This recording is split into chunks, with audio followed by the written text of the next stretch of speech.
This is London Real. I am Brian Rose. My guest today is David Martin, the American author, professor, and researcher. Your company, MCAM, has provided research and advice to over 160 countries, and you personally have served as an advisor to the World Bank and many national governments. You star in the feature-length documentary film Plandemic, that on August 18th was live-streamed on London Real's Digital Freedom platform to nearly 2 million unique viewers, breaking the record for the largest live broadcast of a documentary film in human history. In the movie, you reveal the elaborate web of deception involved in what you describe as the biological weaponization of COVID-19 across governments, corporations, and regulators. By following the money, you expose in detail the major conflicts of interest of the very people that are managing this crisis. David, welcome to London Real. Brian, it is an honor to be here. Thank you for having me. Look, it's great to have you. Before we get started, I just want to announce to everybody that we are streaming now on our new Digital Freedom platform, which is a censorship-free, independent broadcasting system that is of the people, by the people, for the people, and available exclusively on our website at freedomplatform.tv. Can everyone watching now please share this link via the sidebar to any and all of your social media channels? Let me repeat that. Can everyone watching please share this link now via the sidebar to any and all of your social media channels? This is important. Simply ask your friends and family to give us 15 minutes and then they can decide.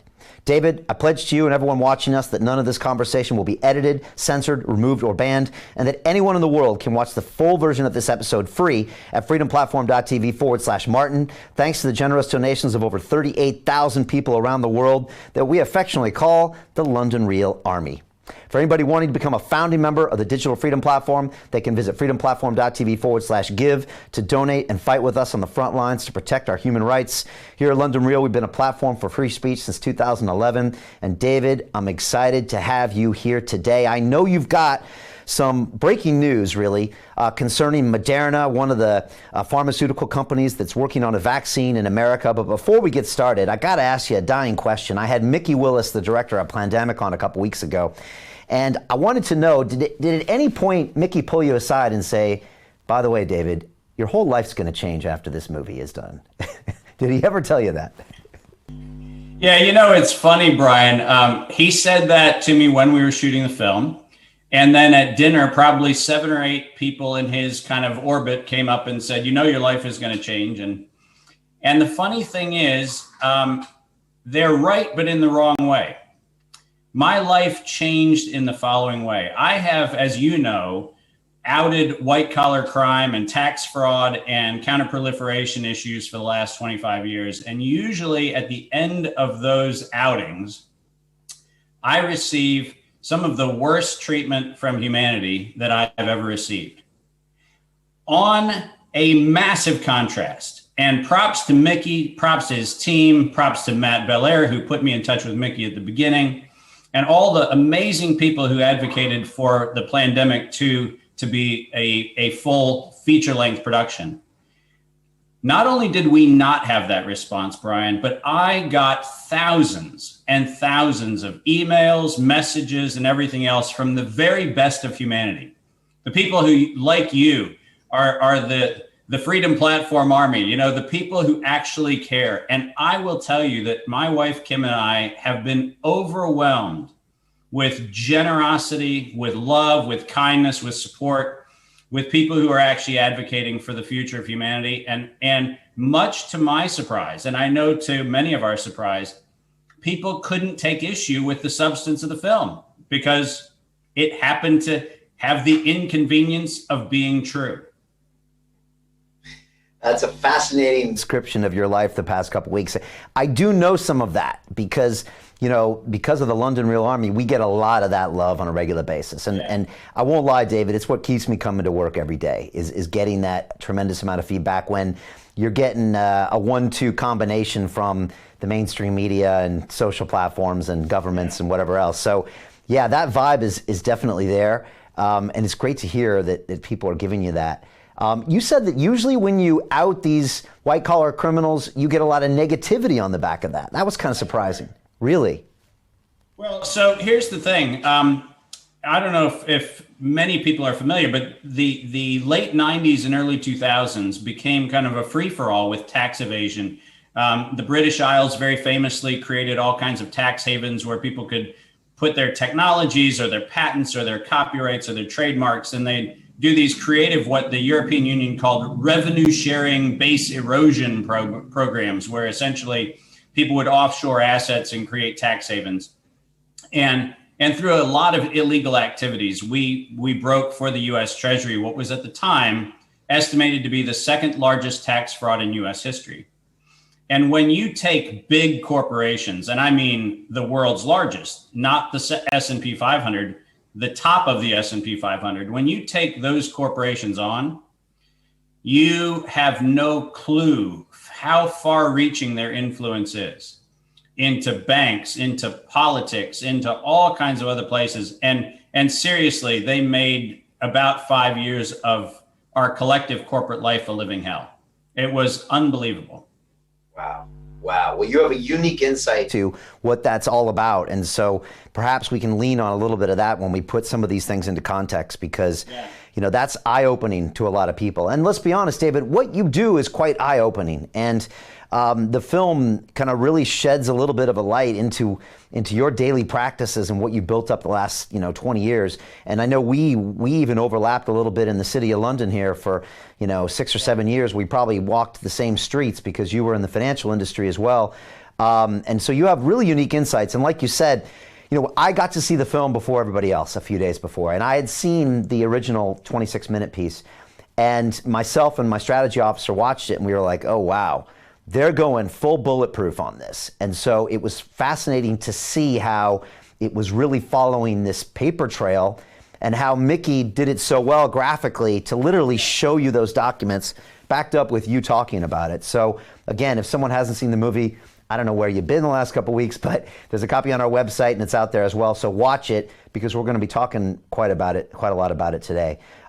Maybe I want to jump right into this stuff about Moderna, because again, it's really breaking news if you understand why it's so important, and we want to try to shine some light on that to get as many people to understand this as possible. But maybe you can break it down for people that have seen the film and not see the film.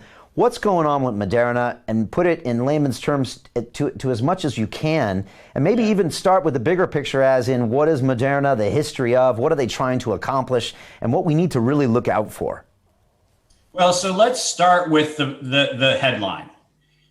If on March 28th, 2019, and let's get that date burned into our consciousness. If on March 28th, 2019, the following sentence was written in a patent application, quote, because of a concern for reemergence or a deliberate release of SARS coronavirus, vaccine development was initiated. That sentence was written into a patent application on March the 28th, 2019. And you heard what I said. Vaccine development was, past tense, was initiated. So that means before March 28th, 2019, a deliberate release of SARS coronavirus was not only contemplated, but Moderna wrote it into their patent applications. Wow. Just let that chilling fact of what I just said sink in. Right? This is not a company that was operating in the conjecture theoretical world. This was not a company that was in the middle of this anonymous R&D program that was just happenstance to be running along looking at coronavirus. This was a patent application that had first been submitted in 2015. And the United States Patent Office had rejected it. You heard what I just said. They rejected the application, not once or twice. Over and over and over again, they rejected this patent application. But on March the 28th, 2019, suddenly a SARS beta coronavirus specific vaccine, and specifically not just SARS beta coronavirus, specifically the S1 spike protein, the thing that was allegedly novelly modified in December of 2019 in a bat cave in China, that was specifically referenced in March 2019. Now, keep in mind, and Brian, you know this, The company went public in 2018. This patent application was written March 28th, 2019, which means around the time of the IPO, it is reasonable to assume that somebody knew that there was going to be are you ready for this? Their words, not mine, reemergence or deliberate release of a beta coronavirus. Yeah, wow is all I have to say to that. Here's the problem. Fact check the hell out of it. It's their words, not mine. This is not my impression. This is their words. Now, you have a history of watching companies do things they shouldn't do. So I'm guessing when you see things like this, you're not as surprised as the general public. I mean, because a lot of people think, oh no, that can't be true. These companies are in our interest. They serve us our coffee and they make our sneakers and they make us healthy. There's no way there's any of this. You're just a conspiracy theorist. I mean, but you see this all the time, right? Correct. Okay. Well, and here's the funny thing. Let's make sure we're clear on something. We have a whole bunch of actual criminal conspiracy laws in the United States. We have unfortunately decided that the word conspiracy has to be followed by theory, because that's what the mainstream media has decided. But this is a conspiracy. This is not a theory. You cannot say that you were working on 3 other viruses that have nothing to do with coronavirus, and then suddenly on March the 28th, you suddenly have just this aha moment that there might be, in your words, a deliberate release of beta coronavirus. That's not an accidental. That's not Doc Brown in Back to the Future falling off a toilet and hitting his head and getting the flux capacitor. Somebody told somebody that this was a real scenario that was worth pursuing. And so you can't hide behind who would have seen it coming? Well, the answer is somebody saw it coming. And they filed another 1,000 patents that day to cover all sorts of other scenarios. It was discreet. That's correct. Okay. All right. So it was what? So nearly 17 months ago? 9 months before allegedly it happened, it happened. Okay. All right. And walk us through this. What does that mean? And what does that tell us about this company? And what do we need to know about this company? Well, so let's go into the history of Moderna a little bit. It's a very interesting company, and it has backed up its Brinks truck full of armed robbers to the Treasury and has been robbing the U.S. taxpayer for a long time. This company, in its 2019 financial statement, said that it had $187 million of grant funding from the federal government and from foundations that had been untapped. This is a company that presented itself as in financial straits, but we find evidence of hundreds of millions of dollars of grant funding coming from places like DARPA and NIH and NIAID and other places where the company not only is not producing things, but this is the weird thing. Moderna is not a company that has actually had a history of financial success. It's been in the market since 2010 when it started. It started, as you know, with this very interesting alliance between a venture capital firm and a group of researchers in the Northeast here in the US. And they just came together and saw an opportunity to exploit a technology they did not own. And that's a big statement, but listen to why I'm making it. There's a company called Arbutus Therapeutics. And Arbutus has a patent, and the patent number, and you know I'm a stickler for details, so the patent number, for anybody who wants to look at it, 8,058,069, that patent issued to Arbutus is a patent on the lipid nanoparticle technology. And I'll give you a very simple way to think about that. It's a complex term, but think of a lipid nanoparticle as the envelope in which you put the messenger RNA to get into the cell. It's the delivery mechanism for the vaccine compound. And that patent, which was issued to Arbutus on the lipid nanoparticle, which is critical for the Moderna vaccine, was actually not Moderna's to use. So here's a company who in their 130 plus patents have never acknowledged the federal government's support for their research, despite the fact that almost all of it's derived from the federal government.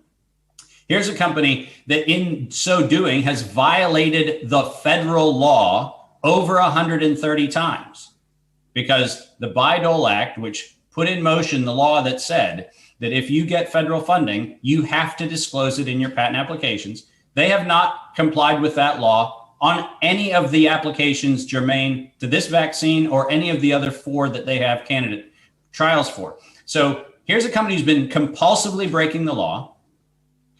They are not only breaking the law, but they're using someone else's platform technology, the enabling technology, without license. And that's the company that Anthony Fauci picks to be the front runner for the preferred Operation Warp Speed vaccine. You sit there going, well, hold on a minute. Why are all of these funds flowing to a company that has compulsively been an illegal operator for nearly a decade? Anytime that happens, we smell a rat by evidence of the rat droppings, not because we have a hunch about rats.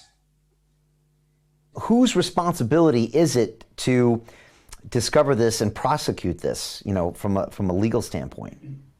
Well, here's the funny thing. There's a thing called the Federal Acquisitions Regulations, or the FAR. And inside the FAR, there is a requirement for every federal agency to make sure that the companies they work with represent and warrant that they are legally able to produce, manufacture, and sell whatever they're selling to the government. There is no question that the National Institutes of Health, there's no question that DARPA, and there is no question that NIAID has had the ability to look at the evidence and see that this company is violating the law.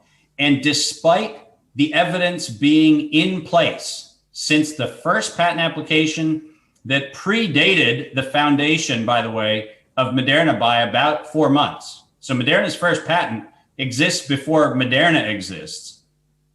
In every one of the subsequent patents, they failed to disclose the federal funding. And as a result, every agency who has given them a contract has been violating contract rules under sections 27 and 52 of the Federal Acquisitions Regulation.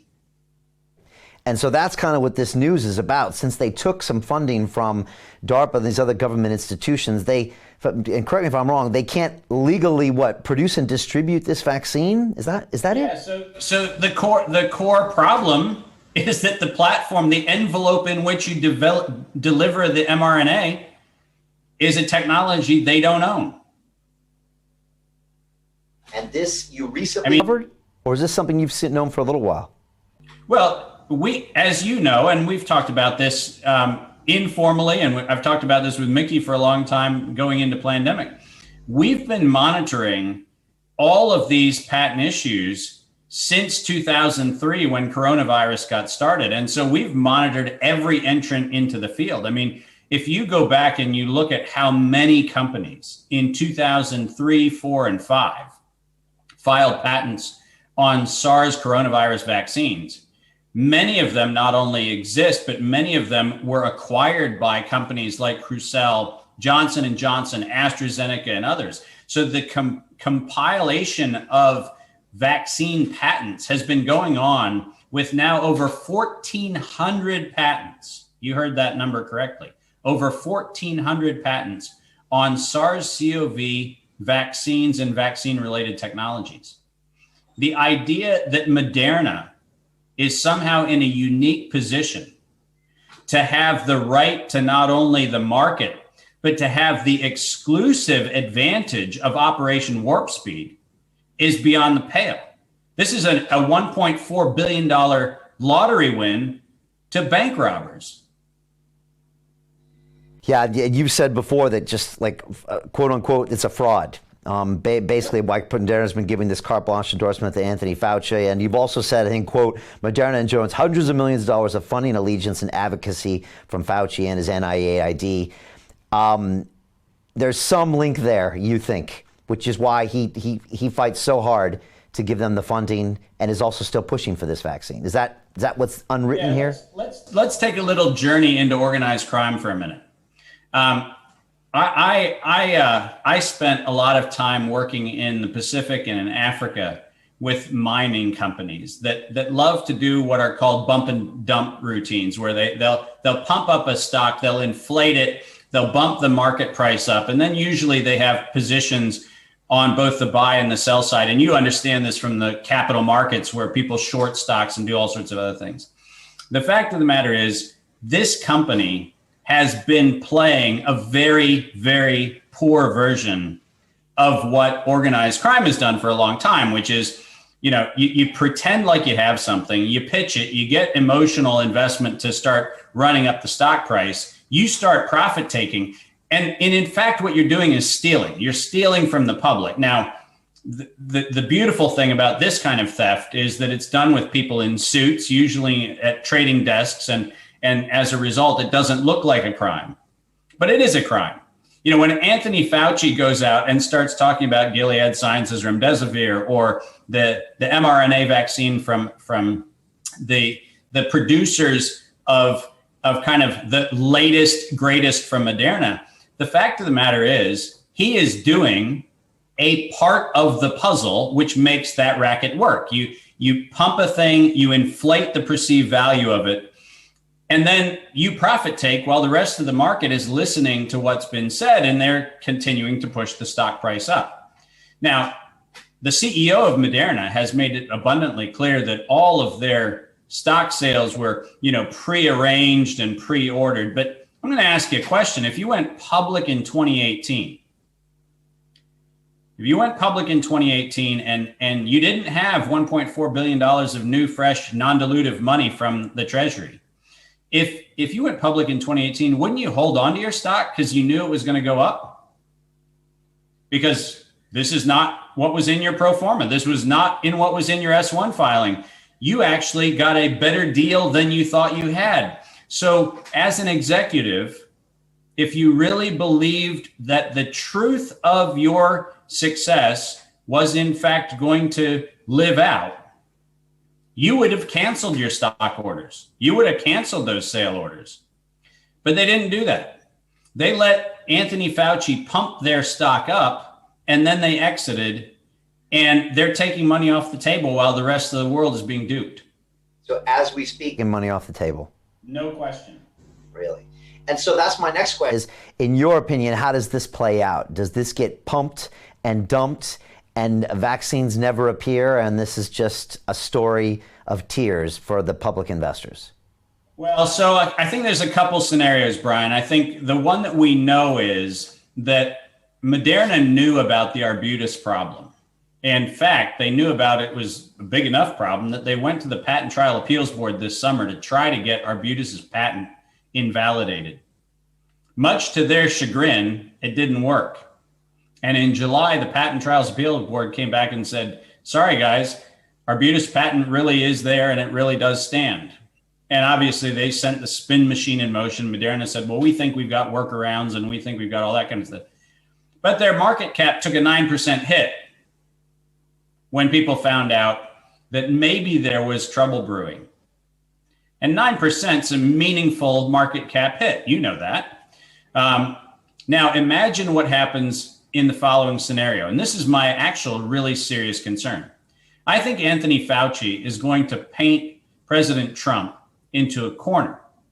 I think President Trump has been pushing very hard to get a vaccine into the hands of therapies around the country and potentially around the world.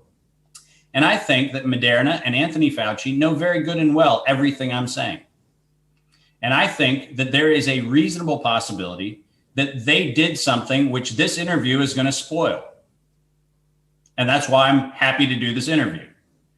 I think it's a real bummer to find out that on or about October, let's say 20 to 30, when the FDA is pressured into approving the vaccine, I think it'd be a real bummer if Arbutus filed an infringement motion to actually block the sale of the technology, thereby making it look like President Trump was an abject failure on the vaccine front.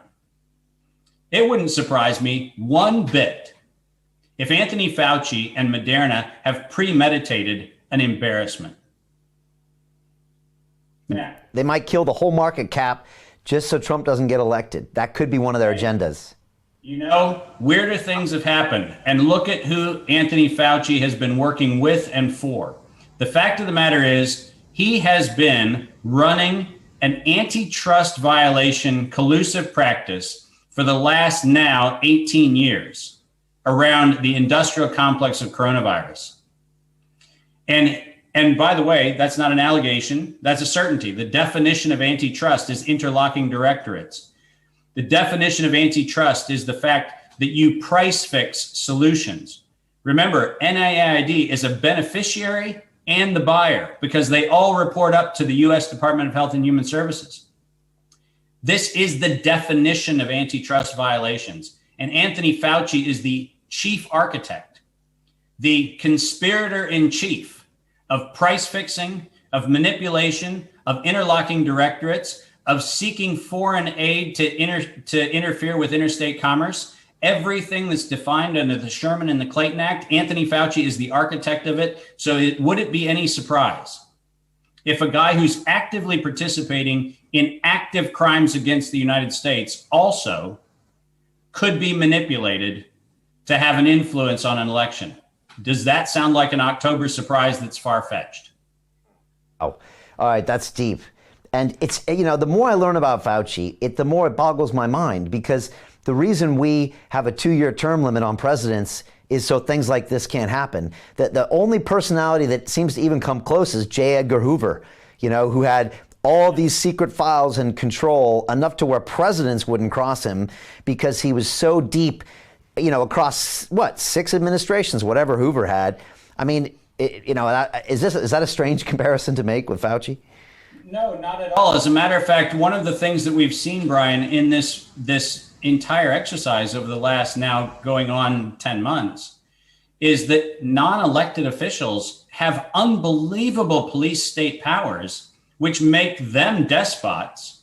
And unfortunately, the elected officials, and more importantly, the electorate, has no ability to influence these people because they are in fact insulated from any sense of accountability.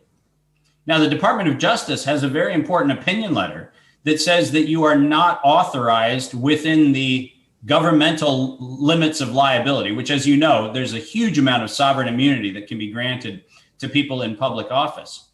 But one of the things that you cannot get immunity from is criminal activity.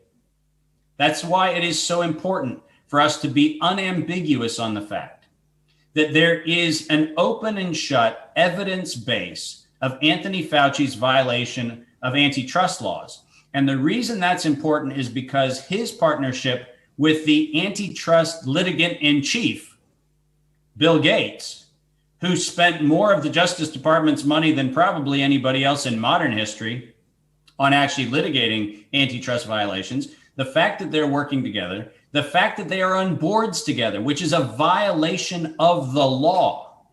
These are facts. These are not my conjecture. And as a result of that, they do not have immunity from this. There is no immunity if you're breaking the law.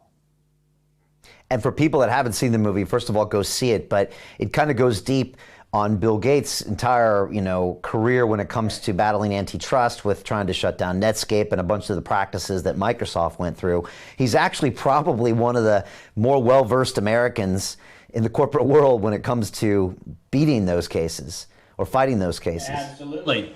And so is it any wonder that he's using a tool that he knows? Who is supposed to prosecute this crime that you're describing? Or if things go maybe as we hope, who is watching this right now that can say, oh, we're going to go get him? Is that the Department of Justice? Is it another entity, or is it complicated?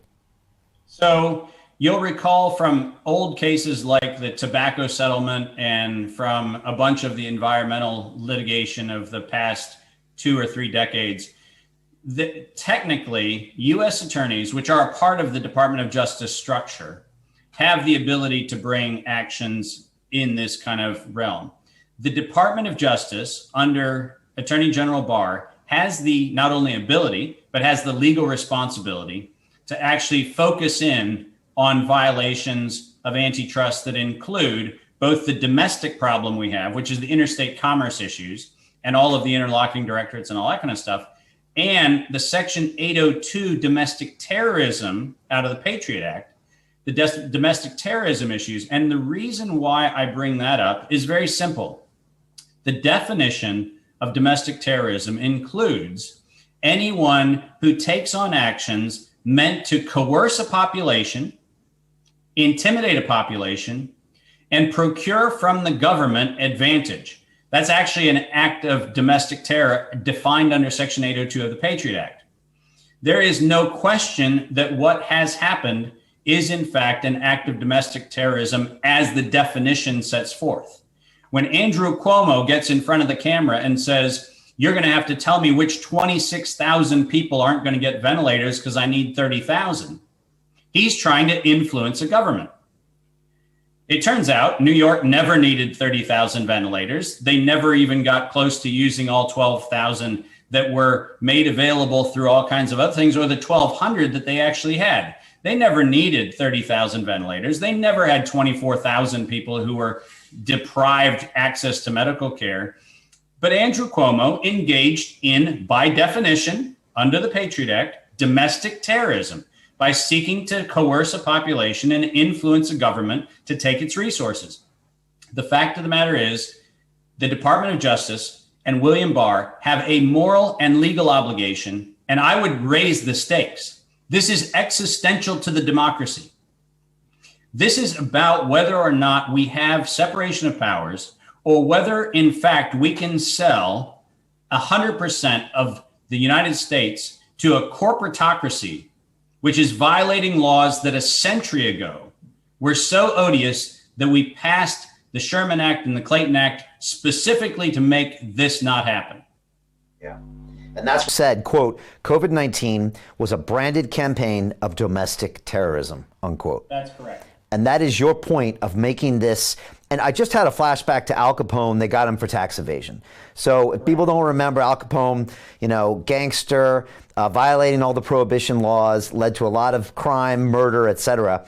But they didn't get him on any of those charges. They had to get him on tax evasion. So this seems to me to be the David Martin equivalent of that. Am I getting your drift here? You are exactly where I have been going. This is, at the end of the day, criminals have the ability to do flagrant acts. And the more flagrant, the more incredulous the populace is. We just sit back. Plato talks about this in the Republic.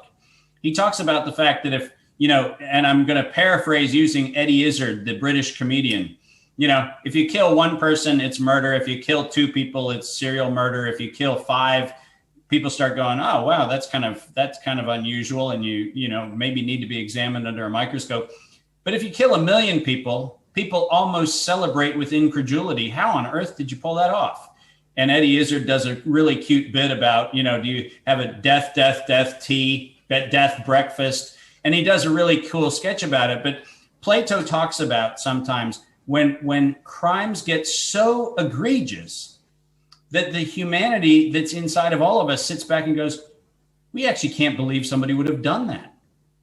Is it really possible that the Imperial College of London and the Center for Disease Control and the University of Washington and Johns Hopkins University, that those three organizations could actually work together to bring 40 million people into unemployment? Like, that's Stalin-esque, right? We can't even wrap our head around the scale of it.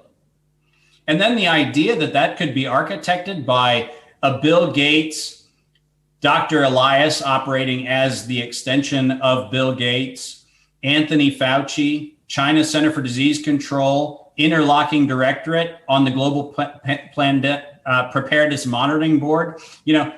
Can we actually believe that 3 people could have architected this thing?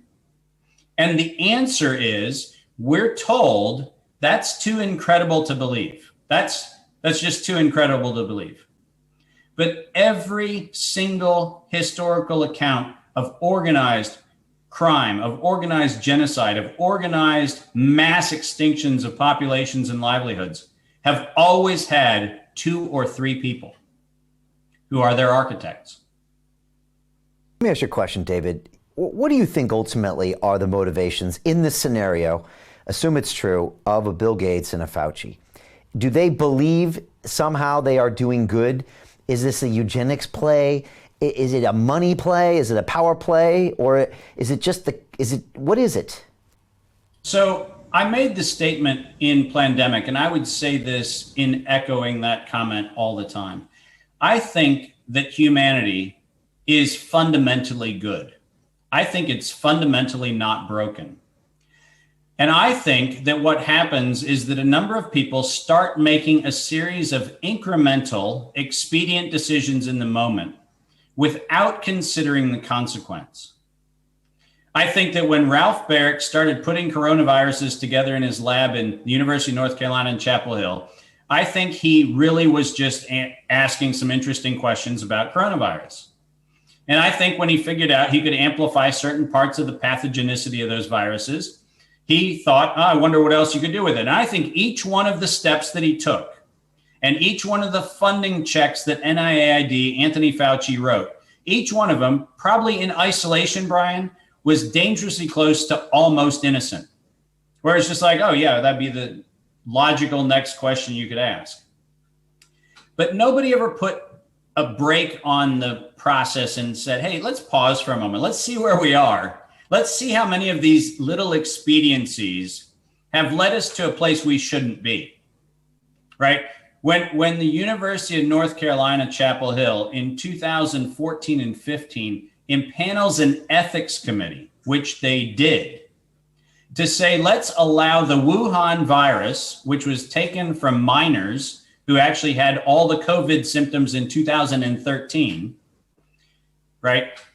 When the University of North Carolina, Chapel Hill Ethics Committee says, yeah, let's go ahead and take that virus and let's combine it with some other coronaviruses and see what happens.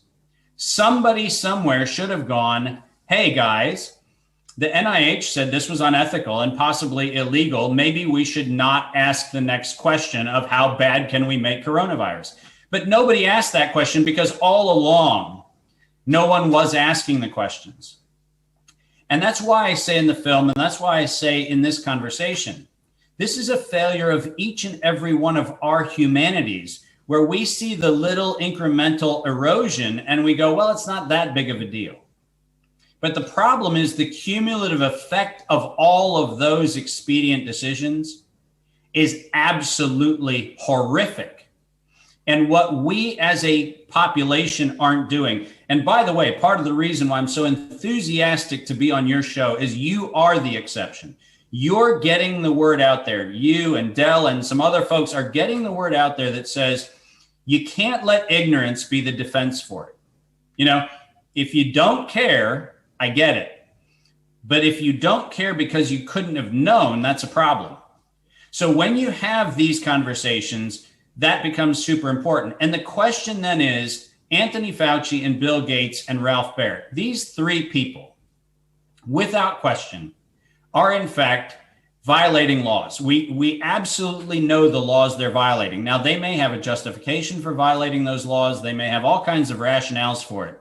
But under the legal structure of the way the law is written, they're violating laws. That's a statement of fact. Now, if they have a supervening moral impulse that says, we're breaking this law because it's in the better interest of humanity, that's a conversation that I'd even be willing to have, right? Because laws change. Social values change. I'm down with that. That's what a democratic process is about. But I can tell you that intent is, in fact, a function of whether or not you have integrity. If you want to tell me that it's time for us to change how we do public health and how we look at the world, let's have an open dialogue about it. But in that open dialogue, let's not lie. Let's not silence opposition. Let's not make sure that anybody who states anything that is even remotely controversial is silenced, because that belies what really is motivating this. Evil needs darkness, and it suffers in the light. And guess what? This is light, and just because of this interview, we screwed up somebody's plans because they were hoping the October surprise would be a surprise. But I just screwed it up. And you just helped me do it. And so just to finish off on this point and this kind of breaking news, this issue you believe is critical in the next 60 days pre-election, but it could be after the election, and it plays out in a few scenarios. It could be the pump and dump. It could even mean that they actually develop a vaccine and take it on, and who has the financial interests, or it could be used as Trojan horse isn't the right word, sacrificial lamb to influence the election of a president. All sorts of things, Brian. And we can have as many, kind of creative thoughts about where we'd go, and they probably have 10 more. Okay. And if someone should be listening right now, that should be who? Department of Justice, people pressuring their own representatives and senators to look into this. Who are the people that actually need to go do something about this right now? So the House and Senate Judiciary Committees should have hearings tomorrow. Without question, they should have hearings tomorrow. And they should not just have hearings, they should actually get subpoena power to get into the private communication that exists between the people I've named. Because we need to get to a place where under oath, we find out what was the internal communication that led to the price fixing, that led to the interlocking directorates, and led to the restraint of trade. Those are clear violations of the law. We need to have that subpoena power. The Department of Justice under William Barr should be taking this up and should have tons of resources on it. And specifically, the resources they should put on it are the antitrust division of the central part of the Justice Department. Under the DOJ structure, there is a branch of the Department of Justice specifically focused on antitrust, and they have huge criminal remit. They can go after anybody and get any kind of information. They should be lit up like 1,000 Christmas trees right now. And finally, U.S. attorneys in every jurisdiction where these co-conspirators are operating should be also actively pursuing cases. Because this is something where if we want to end the COVID-19 campaign of terror, the best way to do it is to cuff the perpetrators. Yeah. And to that, two questions or problems there that I can see, and I'm sure I'm only seeing the first order of this. One is funding by pharmaceutical companies for re-elections. The two is the fact that this disease has been weaponized for political purposes, which means now it's being used as a weapon, right, to win or lose an election and then to try to gain influence after that. Those are the two that I see. Of course, I'm playing checkers, not chess here, but and not that either one of those is okay when it comes to, playing roulette with the health of a country or even breaking the law. But what do you see with both of those two? Well, I think that, many people in the public health arena are famously saying, Dave, you don't understand. This is a real thing and real people are getting sick and all this kind of stuff. And to that, my simple response is that if you didn't want to make it political, and if you didn't want to make it a tool to be weaponized, then why couldn't you tell the truth about any part of the story? Remember that this story has been a lie since the beginning. And propaganda, as you well know, is in fact always meant to influence public opinion, and public opinion influence is about who's in power. So the agencies through which we should be getting facts and information pre-politicize this to the point where we couldn't have a non-political conversation, right? If you question the official narrative, you must be pro-Trump and you must be anti-Democrat, right? That's absolutely ludicrous. In fact, once upon a time, I remember a Democratic Party that actually thought that liberty mattered. Now you couldn't get a more draconian set of interventions, but the fact is that it was weaponized. And then it turned into, as you very well know, it turned into let's make it about a vaccine. That wasn't anti-vaxxers' message. That was governors and state health officials getting in front of the camera and saying, you can't take your mask off, you can't travel until there's a vaccine. That was politicizing science. We put all of our political eggs in the basket that said, we have to have a vaccine before we can return to humanity. Well, sorry, that's not how science works. Science says, let's figure out how to solve this problem. and let's find the best way to solve it, whether that's a therapy, whether it's a vaccine, whatever it is.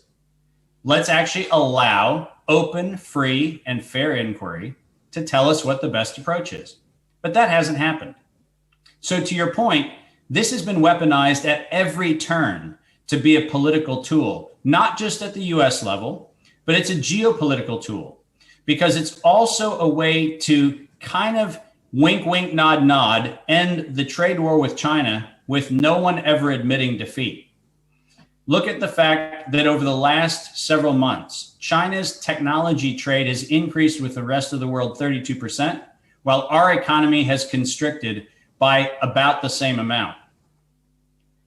Who's winning and who's losing the trade war? Well, we already have our answer. But the good news is nobody has to blame a leader for it, because now we have this wonderful contrivance of a pandemic, which never met the definition of pandemic when it started and still hasn't met the definition of pandemic now. And we now have a way to get allegedly out of a trade war that no one was going to win. Quick question. The vaccine narrative, is that something that was engineered by Fauci and Gates, or were other people complicit in that because it allowed them to go ahead and weaponize the issue, or to come to a conclusion, or to exert control? Well, so once again, we have to look at the evidence. The evidence is NIAID and Anthony Fauci's organization has been betting on vaccine for a long time. He's been very, very upset, as has the Center for Disease Control, been very upset that for 70 years, we've been trying to figure out how to force people into flu vaccines. And the majority of people have seen through that as total BS. And the majority of people haven't fallen for it. And they have actually realized that the billions of dollars of public investment in vaccine technology, which unfortunately the public doesn't embrace for a simple reason. The public doesn't embrace it because the industry refuses to accept liability and refuses to actually do proper clinical trials. If either one of those things were addressed, we wouldn't have a problem. It's even interesting, Brian, most of your viewers won't know, but Moderna in its own vaccine trials before COVID-19 actually had placebo controls. Their own data, their own methodology. But Fauci suspended that for COVID-19.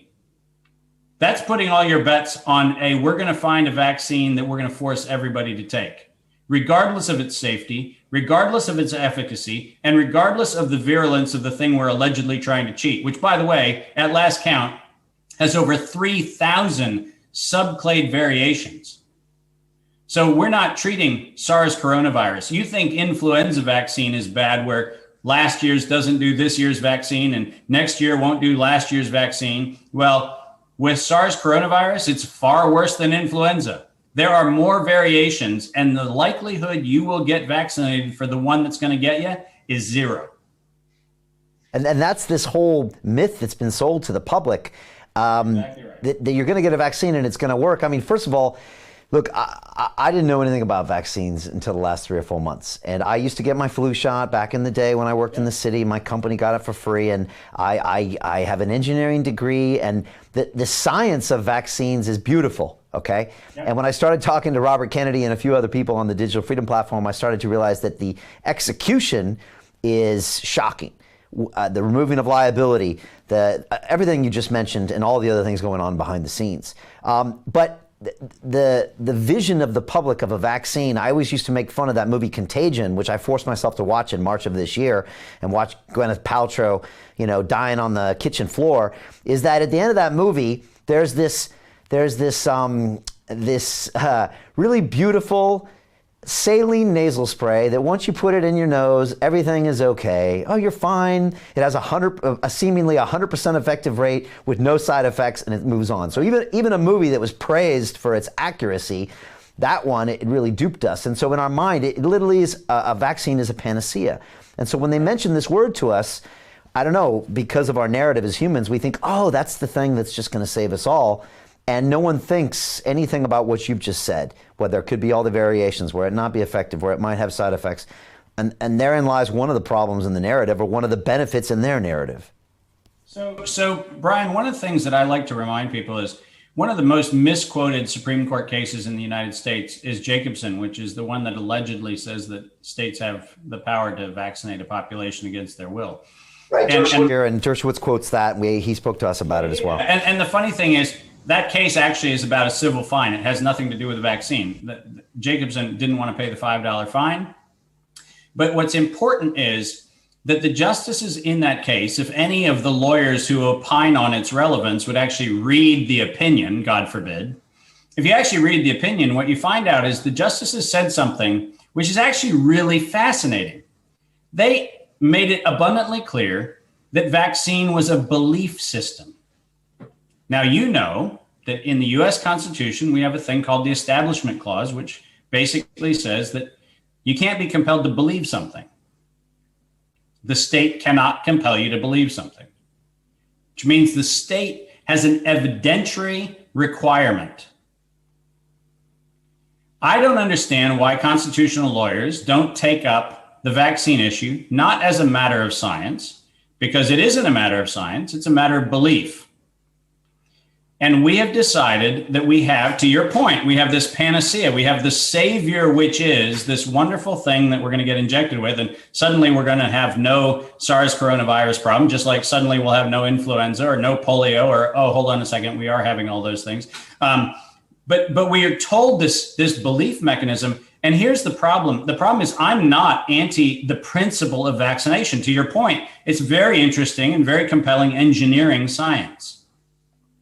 But you cannot absolve a company of civil and criminal liability, which now through the emergency declarations, we've done for every company that's producing diagnostic kits and therapies and anything else. Under the emergency use authorization, every company is getting to run carte blanche without any liability for their willful negligence. And every state that continues to promulgate the rules of preserving this crazy emergency declaration is doing so that their pet manufacturing projects in their pet states have the ability to run with impunity.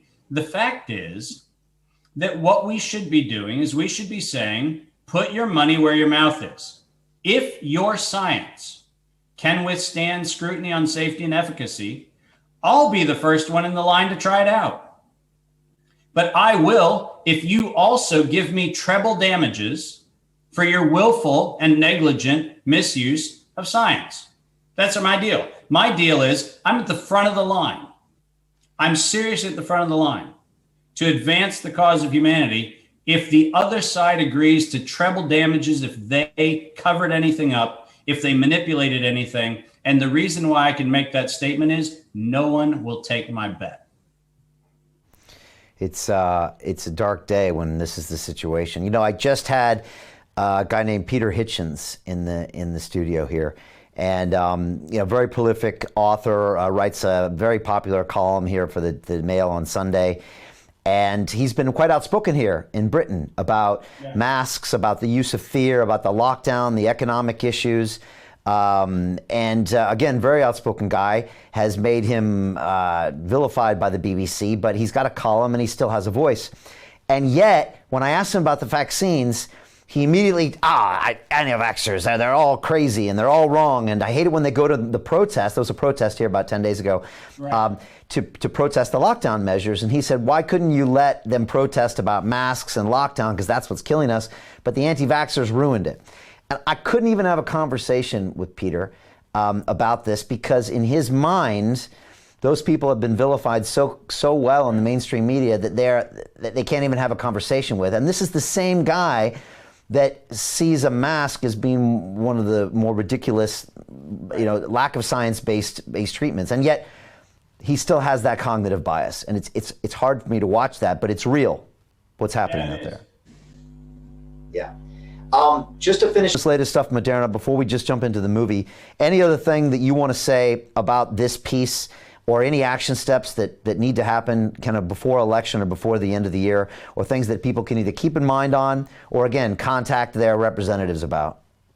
Yeah, well, I think, obviously there are these prima facie issues that we just talked about. So I'm happy to leave that summary where it is. But I think it's important to realize that we've identified at least 14 patents that actually do cover the majority of what Moderna's technology is, not held by Moderna. So we think that this risk of an infringement issue is actually quite high. And down the road, the fact of the matter is Moderna has been careless and reckless. We know they've violated patent law and federal law around patents since their inception in 2010. We know that they're going to continue to do that because that is what they're continuing to file. So we know that that illegal action is going to keep going on. And we think it's absolutely critical that both the Judiciary Committees and the Commerce Committee under federal contracting investigations actually pull this plug before it gets pulled for political and expedient reasons, which we think are imminent. By exposing this Moderna and by inquiring about it, like you said, it shines the light on the darkness, and it could make the house of cards fall. That's the point of this. That is correct. Probably the best chance. Like the evasion was the chance to get Capone. This is probably the best chance, the clearest cut legally, the way you define it as a domestic act of terrorism, to really finally kill this house of cards, which could dismantle everything, the entire global lie. Exactly right. That's exactly right. If not doctor, I wish he was a doctor. If Alexander Emazar, the Secretary for the Department of Health and Human Services, had to come out and say, listen, people, I have now gained information that shows me that Dr. Fauci misled me, and the information from these conspiring entities misled me, and the emergency use authorization is pulled out from under everybody. Guess what? The whole thing shuts down like a house of cards. Remember, we wouldn't even have the testing agencies doing their tests. We don't have an approved test for coronavirus in the United States. All of those are under the FDA's emergency use authorization. Pull the plug out from under this, and the whole thing falls. Wow. Those are the people that think that this is going to be over after the election. I got a funny feeling it's not, because this is going to be weaponized and politicized as long as we have a two-party system, right? Yeah. Yeah. And it's really hard to watch, especially the more you learn about the science. It's really hard to watch. I took my son to his first day of school today in England. He's 4 years old. And we got to the school, and like me, he's a bit introverted, right? Probably worse than me. And he doesn't want to go to school. Let's just be honest, all right? So my mom and him are taking him to school. We get there. The teachers have visors over their heads, all right? So if you weren't freaked out already, the teachers look like aliens. Great. Next, they make mommy and daddy put on rubber gloves before I went into the classroom. Rubber gloves. I was like, are you serious? And of course, make me put on a mask.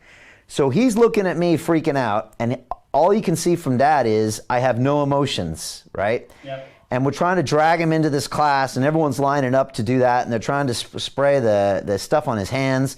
Needless to say, it was a very, very bad first hour at school. And And this is just a small sliver of what the society is becoming, but I don't want him growing up in a world where whenever you see another human, I think they're dirty, they're going to infect me. I'm dirty, I'm going to infect them. I'm wearing this mask because the government told us what to do, and they're going to tell me tomorrow what to do and the next day what to do. And we're all in this fear state. That's not what I want, but that's what we're in right now. Yeah, and Brian, one of the things that I remind people is I grew up in a very religious environment. I was constantly reminded of being wrong. I was constantly reminded of how humans are sinful and broken and all kinds of other things. The narrative being quite persistent. And through that entire process, I can understand how this happens. I can understand what happens when you psychologically imprint there's something wrong with you into the gestalt of another person or a community or a country. The fact of the matter is, it took me my 53 years of life to even start unwinding some of those effects. And I would love to tell you that I'm all out the other side.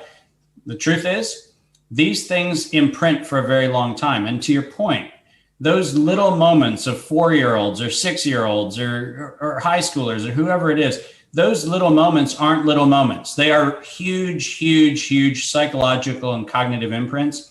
And that's why I'm so passionate about making sure that we end this thing before we lose more of our humanity, because it is so vital. Part of the reason why I celebrate Mickey's efforts, he's a dad, I'm a dad, you're a dad. you know, we actually live in a world where we think about the implications of what our children are experiencing and what they're ultimately going to inherit. And the fact is, it's on us as parents to stand for their future. Yeah, so much so. We didn't even touch on the fact that they're growing up with this digital identity and these digital communications. I mean, that's a whole nother thing. Maybe we can talk about it at the end, because for them, they interface with the world in a digital way. That narrative is being controlled by a very small group of people. You saw a handful of 4 of them speak to Congress recently, and they're creating your virtual narrative of who you are. So, you know, when you and I grew up, that wasn't happening. Now it is. And the thing is, you don't know it's happening to you. That's the worst part. That's exactly right. And then you can't even get the right information because it's not on Google searches. So, but we'll get into that. All right, let's talk about the movie Plandemic, because it's fascinating to see David Martin in there. You know, a lot of people knew about the short that had Dr. Judy Mikovits. We had her on the show a couple times. She's done incredible work, and it was great that short was made by Mickey, because it really primed what came next and made a lot of people aware about things they weren't aware about. But when people were expecting this feature-length film and we couldn't say anything, they were probably expecting more of Judy and maybe a couple other doctors, but all of a sudden they get this bow tie wearing, you know, computer geek, patent expert, the guy that seems like you have all the data in the world. And this whole narrative is not what we expected. It's very fact-based. It's about following paper trails and money trails. And by the end, we have something that seems to be bulletproof from a fact-checking point of view. And we can talk about it at the end, what they've come back to. Maybe you can talk about how this came about, what people who haven't seen the movie might not know about the backbone of the movie, how you got involved, and if any of what I said is fair or correct. Yeah, listen, so in 1998, MCAM, which once upon a time was Mosaic Collateral Asset Management, a company I started in October 31st, 1998, we were set up to do something very unique in the global marketplace. And that was that since the 1800s, specifically since 1805, the intangible assets of a company, and that means patents and copyrights and trademarks and contracts and things like that. Intangible assets are not part of what are listed traditionally as bankable assets for those corporations. And in the late 90s, Brian, you'll remember companies didn't have the ability to go for traditional lending anymore because they were leasing their buildings, they were leasing their physical equipment, they had no real assets. And so we were in a world where equity markets were really the only option for most companies. And so our company was started in tandem with a number of international financial organizations and government organizations to set up a way to allow the intangible assets of a company to be used as collateral to reopen the credit markets. That's what we did. So when people wonder, how on earth do you have all this information from over 168 countries? And you know, our databases, by the way, go back to 1786. So we quite literally, if it was an idea that moved across a border since 1786, the likelihood is we have the artifact of it. That's an amazing statement to make. That, you know, the 80 plus million patents, billions of contracts, we have that information. That is actually stuff that lives inside of the data servers that we manage, and we update that every day. So if something moved today, we see it.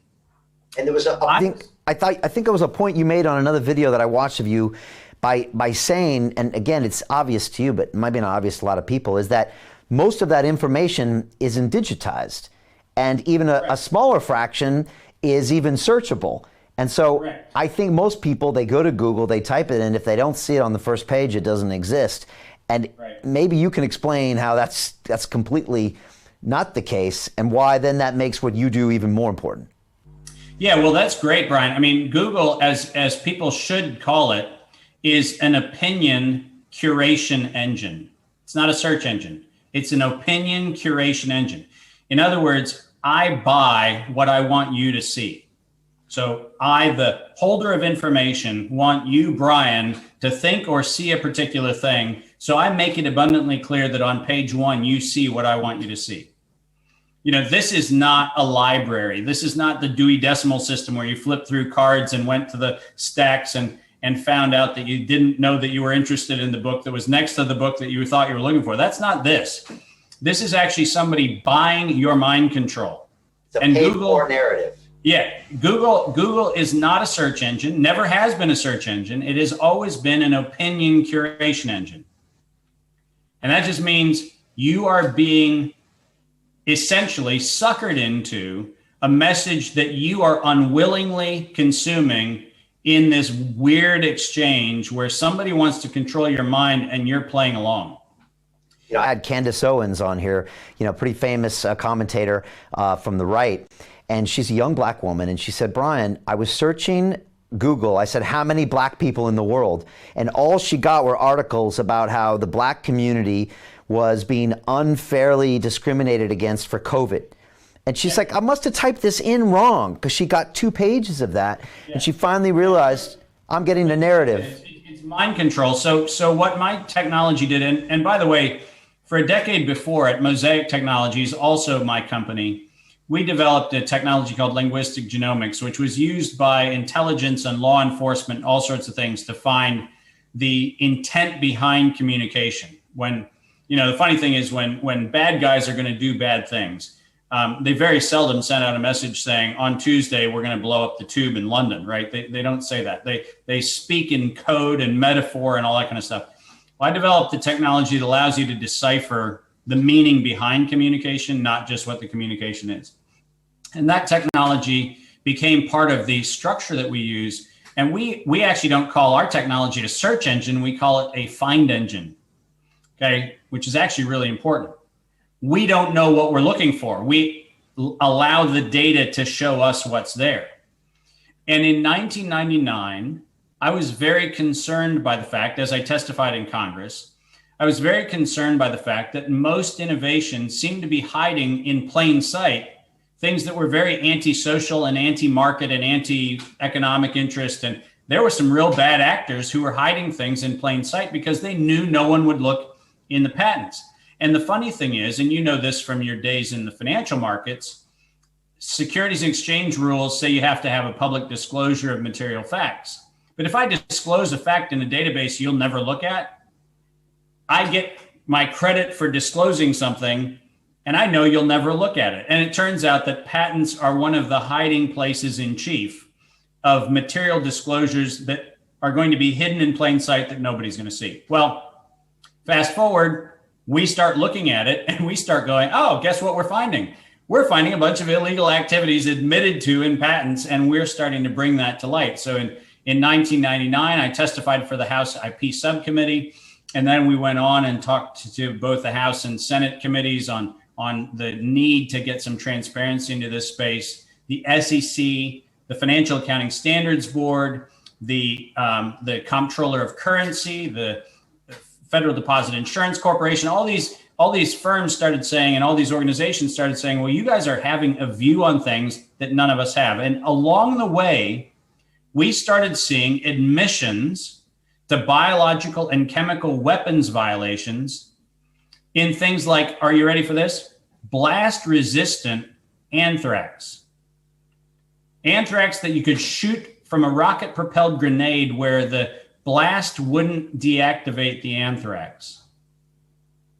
You come across those, you know, I mean, that's straight out of like James Bond, Dr. Evil stuff. I mean, a biological weapon that's probably banned in every country, and someone's trying to patent a version of it that you can weaponize. And not just any version of it.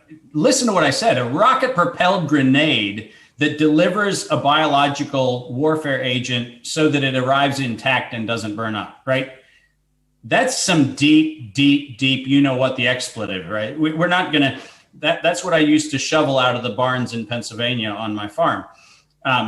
But that's real problematic. And we started seeing all this stuff. So by 2003, when we started seeing patents on the manipulation of the SARS coronavirus, we're sitting there going, well, hold on a minute. For a decade, coronavirus has been known to be a cardiovascular disease problem. You know, Ralph Barick's lab was looking at rabbit cardiomyopathy, right? That was a model that he was looking at to understand how coronavirus impacts the blood system and the heart and other things. So we're sitting there going, why on earth are all these patents now showing up featuring the pulmonary effects of coronavirus? And you heard what I said, this is in 2003. So we started on this journey for a very, very long time before it was popular to look at it. And we write a book. I mean, we publish a book. I can get you a copy of it if you want, which is Vector Weaponization. It's not a bestseller. It should be a bestseller because what it shows is government-sponsored research, which either blurs the line or crosses the line of biological and chemical weapons. So we very routinely will call attention to these problems. And not surprisingly, in 2003, we issued a publication which actually for the first time raised the flag that the coronavirus situation looked like it was crossing into biological and chemical weapons treaty violations. So I've been watching this thing, for 17 years. And then was there a Paying you for this, or did you just notice it and went down your own rabbit hole? Made that information a public service for quite a long time. We distributed it to a number of countries so that countries both aligned to and not aligned to what's called the Five Eyes, the former colonies, which is kind of the combined intelligence operations. We made it available so that it could be accessed by countries all over the world because we felt that it was important that no one controlled the copyright to that information except us. Okay. All right. So that's back in 2003. Yeah. Fast forward me to 2020. Yeah. So let's not go quite that far yet. Let's go to 2019. When we start seeing language calling a novel coronavirus novel in a number of settings. So the Global Preparedness Monitoring Board at the World Health Organization in September of 2019, we start seeing patent applications talking about this alleged deliberate release. The language deliberate release of a beta coronavirus starts showing up in a bunch of documents in 2019. And by the way, we saw it one other time. We saw it in 2001 during the anthrax scare. So, been there, done that, bought the t-shirt, right? We've seen this before. But when we see that terminology starting to show up in patent documents and corporate documents and NGO documents, we start going, hold on a minute, there's a problem. So by the time Event 201 comes around, where we start the pandemic film, we were already concerned that there was a problem. But the story we were concerned with is actually not a story anybody's reporting on. And that is that the actual funding source for Event 201 was not the three named sponsors, not the Bill and Melinda Gates Foundation, not World Economic Forum, and not Johns Hopkins University. It was funded by an organization called Open Philanthropy. And Open Philanthropy has an investment in Sherlock Biosciences. And Sherlock Biosciences has a novel disease detection platform called CRISPR technology, which they were trying to get a FDA approved product around. And it turns out that it was Open Philanthropy who provided the capital for Event 201, but never took very visible credit for it. And once again, anytime we see something that doesn't add up, Brian, it just flags in our system. We're sitting there going, I wasn't looking for Open Philanthropy. I wasn't looking for Sherlock Biosciences. I didn't even know they existed. But when we start seeing these kind of cover funding operations, we start going, well, hold on a minute. What meets the eye isn't meeting the eye. There's something else. So we were looking beneath all of that, and we started saying that the likely location of a SARS accidental release was going to be in, are you ready for this? And I'm going to give it to you in order. China, in the Wuhan or Guangdong area, Northern Italy, New York, or Seattle. Guess where it came out? In all of those locations. Now, how on earth would we have been able to detect that? Well, Columbia University published a paper several years ago that no one read. And in that paper, it talked about populations of bats, which had highly likely zoonotic transmission versions of SARS coronavirus. Isn't it amazing that our pandemic backed into data that was published probably 4 to 5 years before the pandemic ever started? These are things that you can only know because you know not to look for your hypothesis, right? I'm not a conspiracy theorist at all. I uncover criminal conspiracies. And when I find a paper trail and I find evidence that allows me to predict where a pandemic that never happened is going to come, that's not a theory. Conspiracy. Are there bats in northern Italy and New York and Seattle? Yep. And they all have a propensity to carry the beta coronavirus. So how unfortunately inconvenient that we have the hot points of the alleged start of the pandemic matching 1-for-1 with published prevalence of bat populations that have the beta coronavirus. High pollution levels in those cities also helps. Pollution levels in the cities and the other environmental toxins and the chemical toxins and you fill in the blank. See, the problem is if you're going, and let's get really clear. You know, TV shows are filled with criminals where you sit there going, you almost planned your crime perfectly. But there's always a thing. There's always something where you sit there going, seriously, did you not catch that one? Right? And that's what any forensic investigator looks for. They look for the obvious moment of the arrogance and the hubris of somebody where you go, oh, you left, your footprint there, or you left your fingerprint there, or you left the door open there, you left something else. This is one of those cases where you sit there going, there were too many pieces of evidence that you left behind. And unfortunately, Anthony Fauci's fingerprints, the Bill and Melinda Gates Foundation fingerprints, Ralph Barrick's fingerprints, Zhengxi Li's fingerprints, and CDC's fingerprints seem to be on every crime scene. So the reason why we have a hunch it's them is because they were there. That's how we have a hunch. Matt, let me ask you a general question. I mean, you've watched unfold in front of your eyes many real conspiracies and seen the firms prosecuted on the back of it. Is it very difficult in any multi-person or multi-entity conspiracy to erase the paper trail? I mean, is it nearly impossible? Well, it's tough, right? It's tough when you've convinced yourself that you're too smart for the rest of humanity.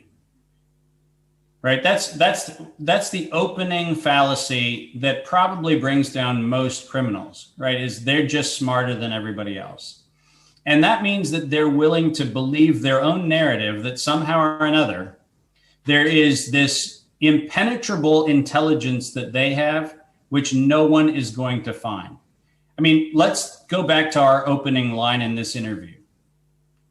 Why on earth in a patent application in March of 2019 would you put the deliberate release of a beta coronavirus, right? That is damn specific. That's not, there might be a bat that flies over, or as I said to Dell, which he turned into a beautiful graphic, a bat and a pangolin walk into a Chinese bar. Like that's not just random, right? That's a very precise thing to write in March of 2019. And then you use the term deliberate release, right? And then that term is used again in September by the World Health Organization. Who's deliberately releasing these things? And why did the deliberate release of beta coronavirus suddenly become a thing that everybody's talking about before it ever happened, right? These things are not just suspicious. They are the arrogance of individuals who have a contempt for humanity. And they are absolutely certain that you and I and all of the people watching this can't handle the truth. The bad news is, A, we can, and B, there are people like me, not many, but there are people like me who keep watching, and we know what else they're up to. As you watch the events of December last year with the doctor reporting in China, and then Jan, Feb, March, April, I mean, what's your life like? I mean, that must be the strangest thing. You're watching some movie unfold that in some ways you can predict, in some ways you can't. I mean, are you just thinking, I got to tell everybody about this, or I knew about this, or what's going on with you? Yeah, well, as you know, I manage funds, and one of the things I had to do was talk to my clients whose funds I manage, and I told them that on January the 18th, we were going to exit the equity markets. That's a fiduciary responsibility I have. I can't look at the impending collapse of a market and not tell people that it's time that we move into something else, even though, you know, since 2008, all of our funds have been directed towards the equity markets. So I have to start with where I'm legally obligated to start, which is to tell the people for whom I manage funds that we've got a situation and we're going to take action based on what we know is coming. Okay. And the other good news about that, Brian, is I live in a world where I eat my own dog food. If I see an event horizon in front of me, I make sure I have a public verifiable record that says, A, I saw it coming, and B, I took action based on what I saw coming.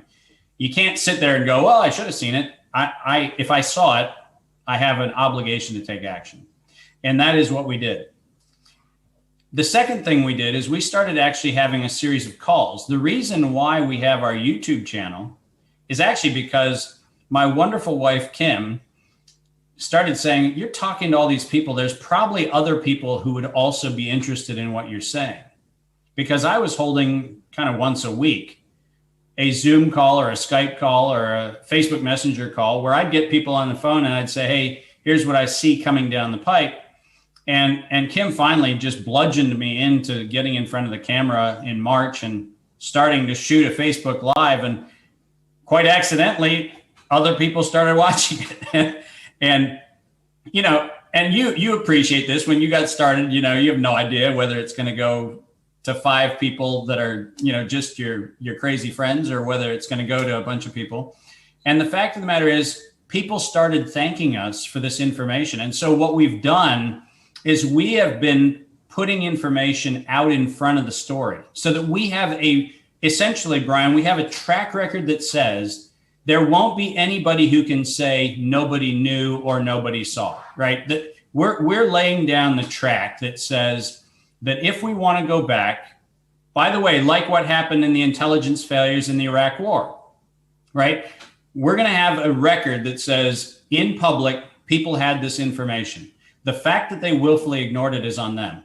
But we're not going to hold on to that information in a way that says we're smarter than the average bear and just sat back and let the public suffer. Okay. And I've seen some of those videos. They're great to watch. And you stream them on Facebook and put them on your YouTube channel. Yeah. People can watch them.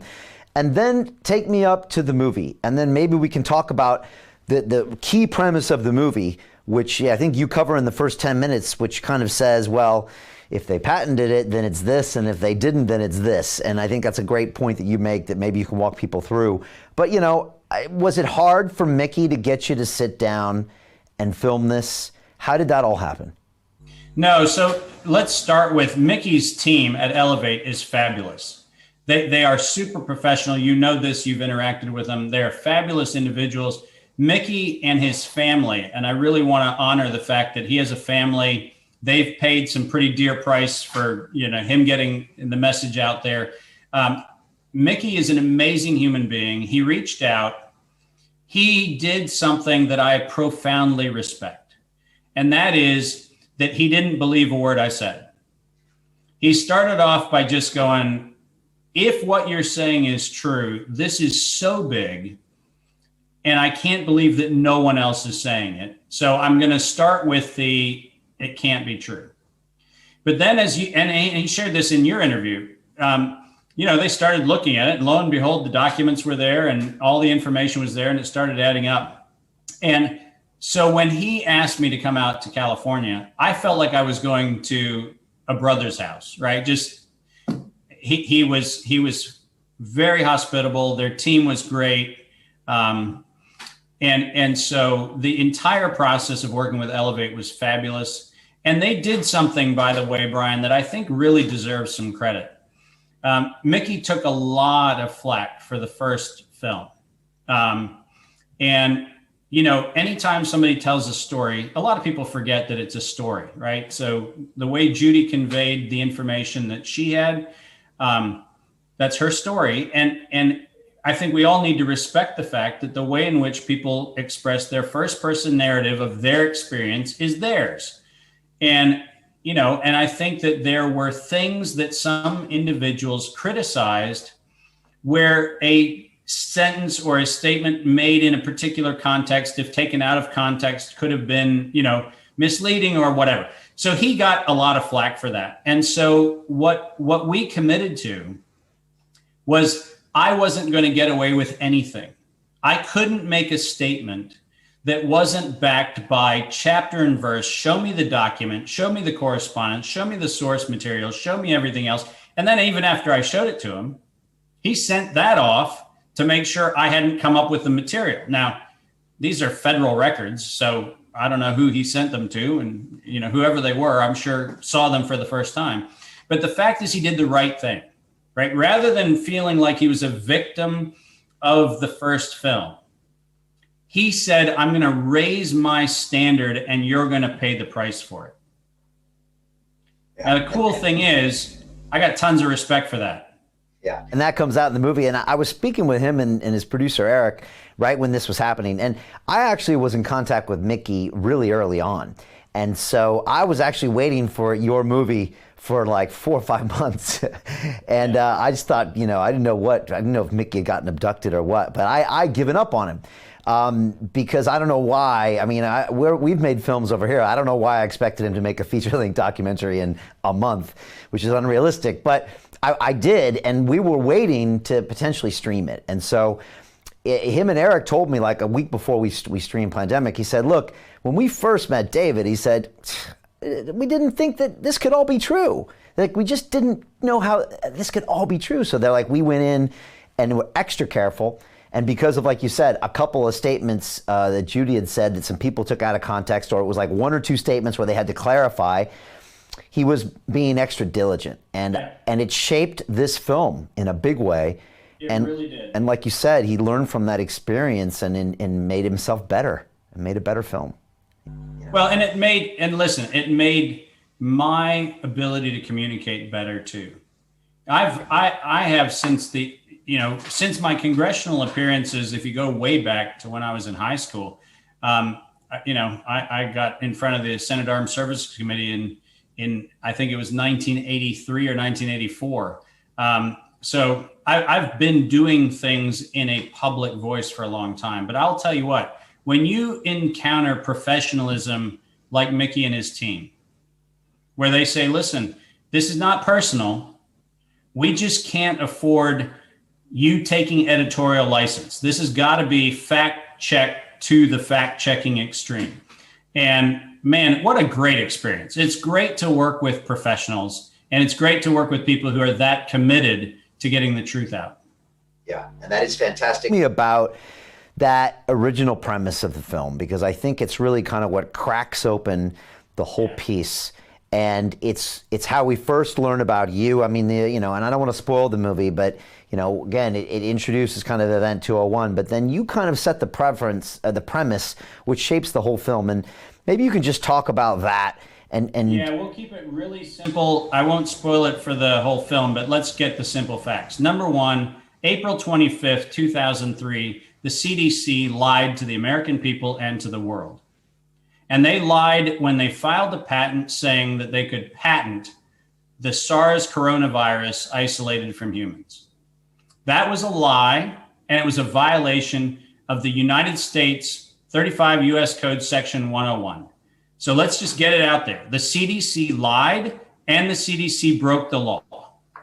They filed a patent on nature, which they cannot do, and then they lied about it by saying that the reason they did it was to make sure no one could commercialize SARS coronavirus.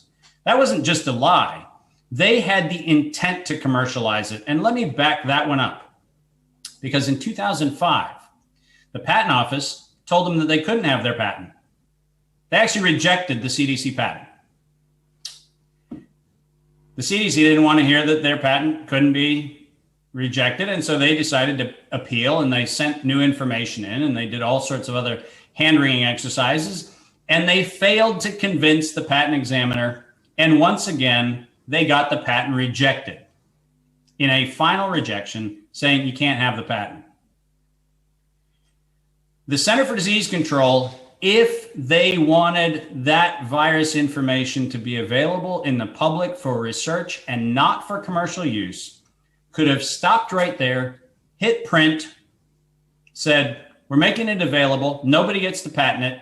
It's now in the public domain. And by doing that, they would have emancipated the ability to research coronavirus to the point where we could actually detect how much is circulating in the population. But they doubled down. And in 2007, they paid to have the examiner at the patent office overruled to issue that patent. All the while lying to the American people, saying that this was being done so nobody could control the commercial interest of coronavirus. Now, the reason I'm saying they lied is because if you actually look at their own submissions to the United States Patent Office, they fought to maintain the commercial control of coronavirus, while their spokesperson was out in front of all the media saying, we're just trying to help, we're just trying to make this available. Fundamental patent law tells you that if you publish something with an enabling disclosure, no one ever gets to patent it.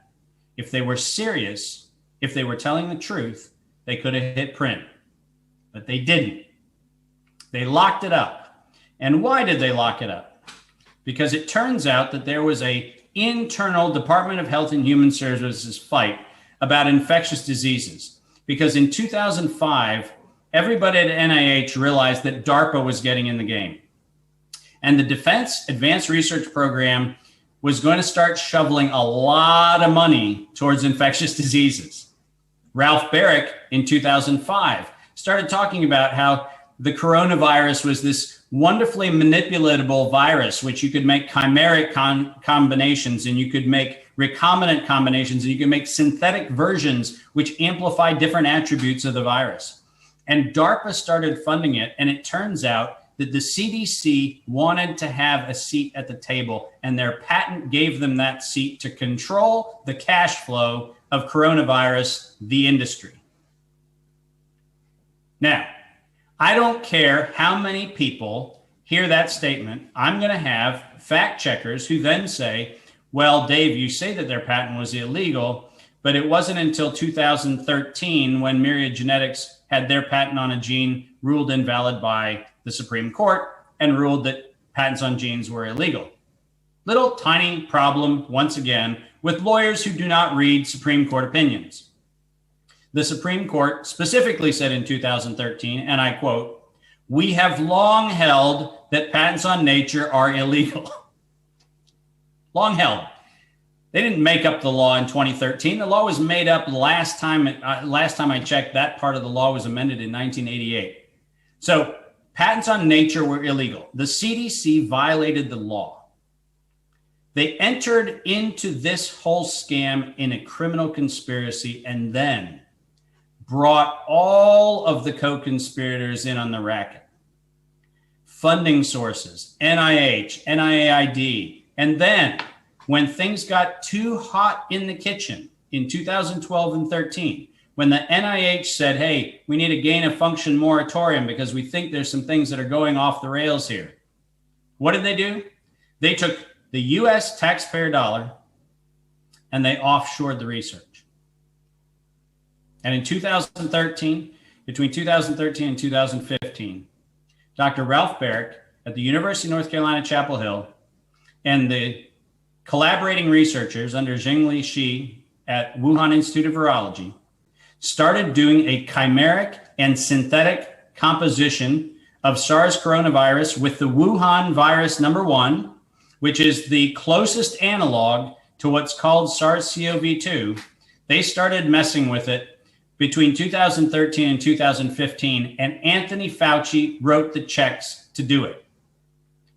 At no point do we see the CDC objecting to patent infringement. At no point do we see anything other than the CDC complicit with the research, complicit with the researchers, and making sure that not only are they interacting with each other, But to just round out the interlocking directorate problem that we've talked about before, a member of the University of North Carolina Chapel Hill leadership actually sits on the CDC Foundation board, as if illegality didn't matter at all. These are the facts. And the fact is that the CDC, the NIH, and NIAID conspired to defraud taxpayers, conspired to restrain trade, and conspired to make it abundantly clear that they controlled the coronavirus narrative. And they did so even in the face of the 2013 declaration by the Supreme Court that said that it was illegal to have the patent they held. Oh, that's pretty strong and compelling. And that's more information that was even in the movie, right? Yeah. Yeah. And the fact is, Brian, this is not me getting into conjecture. I actually have some thoughts about that, but that's the facts. The thoughts I have are even more insidious, but let's stay with just the facts. The facts are that this story started with a lie on April the 25th, 2003. That's where the story starts. And if we don't understand that a house built on a foundation of lies is going to have a tiny mold problem for the rest of time, that's on us, right? This is actually a bad actor behaving badly. And now we're putting our well-being, we're putting our economy, we're putting our future in the hands of the criminal co-conspirators. And now we watch this whole thing play out, and the film really tracks this entire, well, it really follows the money trail. And you go deep into a lot of different issues, from search engines, fact checkers, and then you go in through to Fauci, Gates, Moderna, and kind of that end play with the vaccines. Yeah. There's a lot of information in there. And the fact checking is quite interesting because it's something you know quite a bit about. And again, it goes into a bit of what we talked about earlier with the concept of a search engine versus a find engine versus that opinion being echoed back to you. I think that was quite illuminating for a lot of people, that part. Yeah.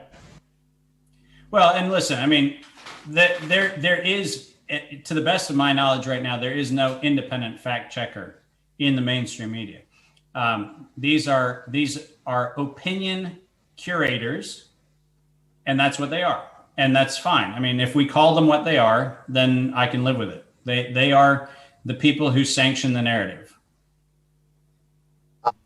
Can I ask you some of your own opinions? You can ask me anything you want, Brian. So first of all, besides that fact trail, any important facts that you kind of want to put out here right now that some people have kind of got this narrative? Again, they should definitely watch the film. It's an incredible piece as in conjunction with this and independently. But any important facts there before I dive into your opinions as far as the release and some of the other information we've heard in the last 6 months? Well, I think that we have to understand that, as I mentioned to Mickey several times, there was too much content to put in the film. So this is not on them, but, there are the criminal co-conspirators, and then there are a bunch of opportunists. There are a bunch of people who are taking advantage of the situation. One of the things that we do in the weekly shows that we put up on YouTube is that we try to touch on who are the ancillary players, who are the bid actors, who are part of a process that is happening, but they are not, necessarily at the inner sanctum of running the racket. There are tons of people who are making a lot of money off of this, right? There are opportunists all over the place. But I think it's important for us, particularly in the context of having this support the film, that we stay focused on these topics. And you and I have the ability to go into a couple other very interesting topics down the road about some of the other things that we should be prepared for, not the least of which is the CDC's announcement that we should be looking out for acute flaccid myelitis, which is the modern, very politically correct, socially acceptable way of calling an almost polio. That whole patent set has a whole nother story to it. I have for years been helping people use patent information to start outing some of these other things that have harmed society quite a bit. But we could spend hours on how many of those things are going on right now, going through Monsanto and glyphosate and Roundup and the EpiPen scandal and you name it. This is an area rife with abuse because no one bothers to look. Okay. Then let me ask you just one simple question on the COVID situation, and then maybe we'll have another episode in the future where we can go further down the hole. But what ultimately happened in China? Was something released? Was it an accident?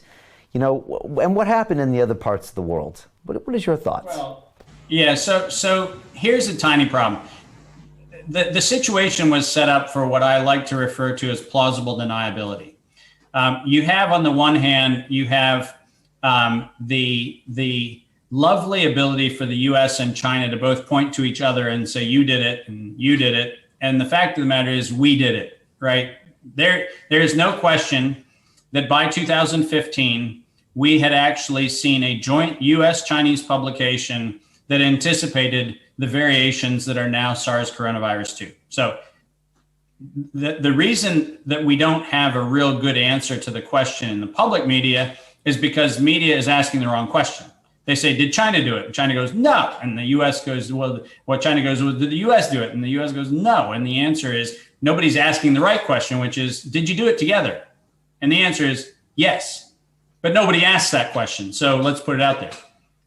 The fact of the matter is, this was actually done as a joint exercise. Now, that's a statement I can make provable by papers, by grant applications, and by patent applications. The next corollary to that, which is where we leave the reservation of fact, and then we enter into the world of conjecture.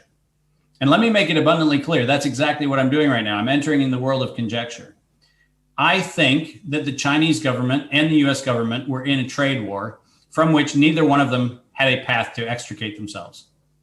I think there was no way that you were going to get an end to what was going on because we are at a systemic, global, geopolitical, and geoeconomic transition of power. And anytime that happens, whoever is the incumbency knows that they don't want to lose the incumbency, and they know somebody else is going to take it, and that's always an awkward situation. At the end of the Second World War, or towards the end of the Second World War, we had Bretton Woods, which made the US dollar the trading dollar, despite the fact that the German mark and the British pound were far more attractive currencies to use because the US dollar hadn't even been around that long. So these kinds of changes happen, and they happen during war, and they happen during large-scale transitions. In the case of the Bretton Woods Agreement, they happened around the convergence of the end of the Second World War and the rise of petroleum as a national and international trading platform. So these things happen. But the problem that we had going into 2018, 2019 is we were beating our chest in the US about how important trade was for us, and China was beating its chest about how important trade was. And the problem was we were going into this mutually assured destruction point of no clear winner, no clear loser. And the fact of the matter is we needed to have something in the wings to blame for the transition. If you think for a moment that the premier of China, or if you think for a moment that the president of the United States was going to go, you know what, I've thought about it, you're right. That was never going to happen. Now, China for years has been devaluing its currency. It's been devaluing its treasury holdings. It officially marked down its US treasury holdings several years ago. Like, we know that they have been shorting the future of the US. And we know that we've been exposed to a single point failure trading risk with China for a long time. In fact, that was started in 1971 when the Nixon administration started liberalizing trade and currency policy and so forth and so on. So we've known that this day was coming.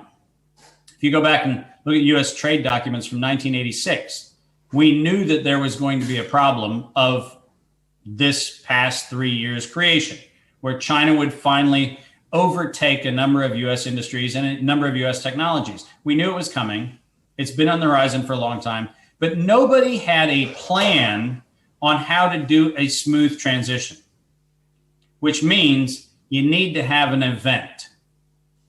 And an event can be anything. but it would be really convenient if you could conscribe the entire world into the event, which is exactly what the United States, represented by NIAID Anthony Fauci, and the Center for Disease Control China, represented by Dr. Gao, did in September when they planned a global pandemic preparedness exercise, which had to be done by September 2020. When they planned that, my assertion is that was an act of war.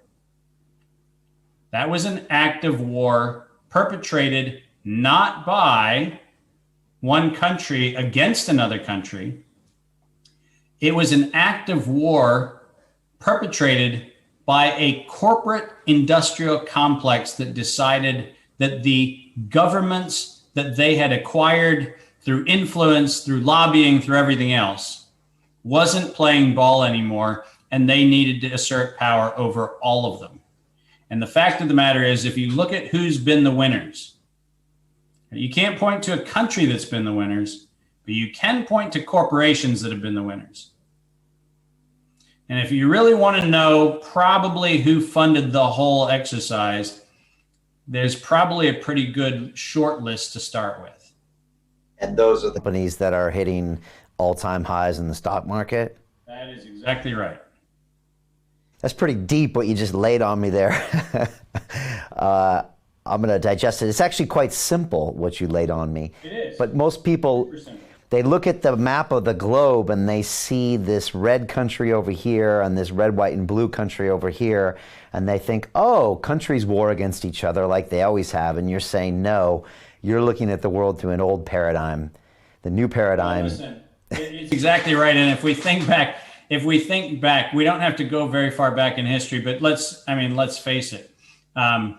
The much mistold story of the founding of America, which, has 3 guys with drums and a couple guys with muskets in 1776 marching with a tattered flag, and suddenly that's the beginning of things, fails to include the fact that there was a company in Delaware that was making gunpowder, that happened to be selling gunpowder to a lot of people because they made gunpowder. And it turns out that it was really good for business to make gunpowder and make sure that people had enough gunpowder to shoot each other. So when people go, oh, you can't tell me that a corporation actually was, benefiting from that. I'm like, well, yeah, it's called Wilmington, Delaware. Go look. The fact that that company exists is courtesy of exactly what their business model was. And we can point to munitions manufacturers and shipbuilders and cannon manufacturers all over the world where they were willing to sell to whoever was buying. They really kind of didn't care about whose flag ultimately got whatever they got. They cared about selling the material and munitions and so forth. So it's not a new concept, but we're now living in a world where logistics to the consumer is what drives the global economy, right? The Amazon model that says we're going to disintermediate everything and we're going to actually be us versus this giant group of FedEx trucks, that's kind of the entirety of what the future of economies are going to be built on. You can't come away from that experience and not go, well, hold on a minute. So who controls the narrative? And the narrative that says, oh, by the way, you have to stay at home. You can't go shopping. You can't do this. You can't do that. You can't something else. There's no possibility that anybody might be benefiting from that narrative, right? How naive do we expect ourselves and others to be? To think that if you could control a narrative that says, keep everybody in their homes, make everybody have to have remote delivery service for everything, and somehow that was done. I don't know about you, but my Amazon Prime didn't have a SARS-CoV-2 discount for the epidemic rate that actually seemed to make it their civic and patriotic duty to help the Americans with their shop at home. I think that Amazon made money doing it. I'm pretty sure. Yeah. To think that, technology would be more valuable in a lockdown world doesn't take a rocket scientist. And then you read recently how SoftBank put a $50 billion, call option bet on tech stocks only, you start to wonder, well, who were they talking to, or were they just watching? Yeah, I mean, listen, we know that this is at a macro level. You don't have governors of states shut down tax-paying businesses without somebody writing the check, right? There's no way that the tyrant that sits in Richmond, Governor Ralph Northam, who I call him a tyrant because he actually took a Hippocratic oath. He was a doctor. Unlike, total buffoons like Cuomo and Newsom, when you have a guy who actually studied medicine, who is willing to close down one of America's most vibrant tech economies and one of America's most federally contracted economies, he's willing to close it down for things that he knows, if he actually had a modicum of the discipline that his degree says that he should have, knows is an absolute fraud. Somebody's paying him to do it. You can't sit there and watch a governor destroy their domestic economy and not know that they're being incentivized to do it. That's not for public health reasons. That's because somebody's paying them.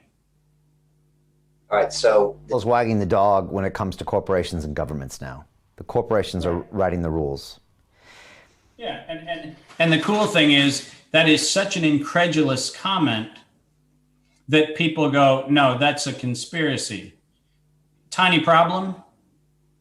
Look into every single corporate act, every single corporate lobbying dollar that has been going on since, 1961. And show me that the incumbent corporate power doesn't in fact write the rules that are passed off as public policy. Whether that is on emissions on cars, whether that is on speed limits, whether that is on the design of engines, whether that is on how we buy and sell telecommunications, you name it. And most recently, software and tech. The fact of the matter is, as goes that corporate power structure, so goes public policy. It's been going on for a long time. Kennedy had it wrong. It wasn't the military industrial complex. It was the chemical and fear-based industrial complex, which happened to have an evil stepsister called the military industrial complex. That's what it really was. Right, which is now into the technology industrial complex. Exactly. It's funny because I'm just having flashbacks, David, to my own experiences with censorship with this company called Alphabet, which owns this company called Google, which owns this company called YouTube. And I've been lucky enough to actually have a rep there to have conversations with, which most channels just don't. And it's because we've got 250 million views and 8,000 videos and a 9-year history that's made them millions of dollars. But it also means I get a little bit of a window into their policies. And when they were shutting us down, we had, some people know the history, second largest live stream in the world, followed by the largest live stream in the world on YouTube. These videos banned, deleted, strikes against us. There's other things that have happened that I haven't come public about. But I've been told now in print and on the phone that I am one upload away from being completely deplatformed. And that's anything that violates their community policy or any of my 8,000 videos. So if one of them they decide has hate speech in it, because one of my guests said they hate their sister, I'm done. I'm toast. And like I've had conversations ad nauseum to where I can't talk to them anymore by saying your community policies are subjective. So whatever you choose, you're going to enforce. I feel like you're the mafia. They don't actually try to disagree with me when I say that. One of them said, this is when it happened in April. They said, we've had our COVID-19 community policies in place for over 6 months. And I paused on the phone and I said, can you say that again? Because COVID-19 hasn't even been talked about for more than 3 months that I know of. And they said, oh yeah, that's probably right. I'm actually not familiar with our community policy. But on top of all that, at one point I said, is it okay if I discuss what we just said with some people in the White House and then the Parliament? Because we had some sources in those. And they didn't even miss a beat. And they said, you can say whatever you want. We don't care. Yeah. I was like, it was like that. So I started to understand how powerful these entities were and how they cared little about the government. So, well, and if you go back and you look at the European Union antitrust investigation into Google, and good luck doing it because you'd have to Google the information to find the antitrust discussions in Parliament. So that's kind of a bummer, unless you have some of the backdoor channels that I have into the European Union Parliament, which are convenient ways to get access to file serves that people don't usually find, and they are not indexed on Google. But the funny thing is, if you go back and you look, there's an enormous number of places where Google's contempt for their customer is actually rather shocking. I had the good fortune of being at Cannes Ad Week several times in France. I've had some shorts that have gone in as films, and then I was asked to speak at Cannes Ad Week. The last time I was there was actually a session that was funded by Google called "Why Do Advertisers Hate Google?" Right? There's a level of contempt you have for your fellow humanity when you market yourself as an organization that your customers hate but have to use. Right? That's a level of arrogance that I find rather interesting. And the fact of the matter is, they had a huge, pavilion on the water there in Cannes, and everybody was going and complaining about how Google was extorting all kinds of fees for search engine optimization keywords, and they were seeing how ad agencies and Google were in profit sharing agreements to bid against their own clients, and all of that information was shared with European Union regulators. And you know what happened? A giant echo chamber of nothing. So, these things are reality. And we could have said this about any industry. This is not unique to Google. They just happen to be the ones who are currently atop the heap. For better or for worse, that's where they are. And we need to understand that, like everything else, because remember, this was AT&T years ago. This was Microsoft years ago. We can go through all of the people who have been in this position. And the great news is Google, because of its contempt for the truth, because of its community policy that says anything that is remotely controversial, they reserve the right to silence. Because of all those things, the great news is they're building the inertial mass of opposition, which at some point will be their undoing. That's the nature of things like this. It just happens we're living in the current contagion that they've created. In this case, they control the narrative more so than Microsoft did, or Standard Oil, or U.S. Steel. That's correct. So it might take a little longer. Yeah, but more of us might be more upset too. Who knows? Right. Yeah, that's true. Let me ask you a couple final questions. Well, about this part, say there was this cabal of technology companies. I don't want to use that word, and then they did this intentionally. Do you think it's going as planned? Or do you think with something like this, it can never really go as planned? No, I think if you look at the Cladex exercise, the tabletop exercise, if you look at the Event 201 exercise, you look at what they've done in the past, I think that one of the things that I have seen quite often is that the individuals who have these incumbencies of power get to the point where they start believing their own narrative. They're pretty sure that they can pull off the social distancing. They're pretty sure they can pull off the stay-at-home orders. They're pretty sure they can pull off the face masks. And now they're pretty sure they can pull off the vaccine thing. I don't know if you remember, but when President Khatami was leaving power in Iran and President Ahmadinejad was coming in, one of the very interesting things about that transition was President Ahmadinejad was almost a market test of lunacy. And by that, I mean the following. He would say something like, I'm going to deny the Holocaust or some ridiculous thing. And there would be an outlash from certain numbers of groups. And basically what was happening is he wanted to see how far he could go, usually with his anti-Semitism rhetoric, before Russia and France push back, right? What's the threshold you can go to before your closest allies go, hey, you crossed the line, right? So what he was constantly doing was this market test.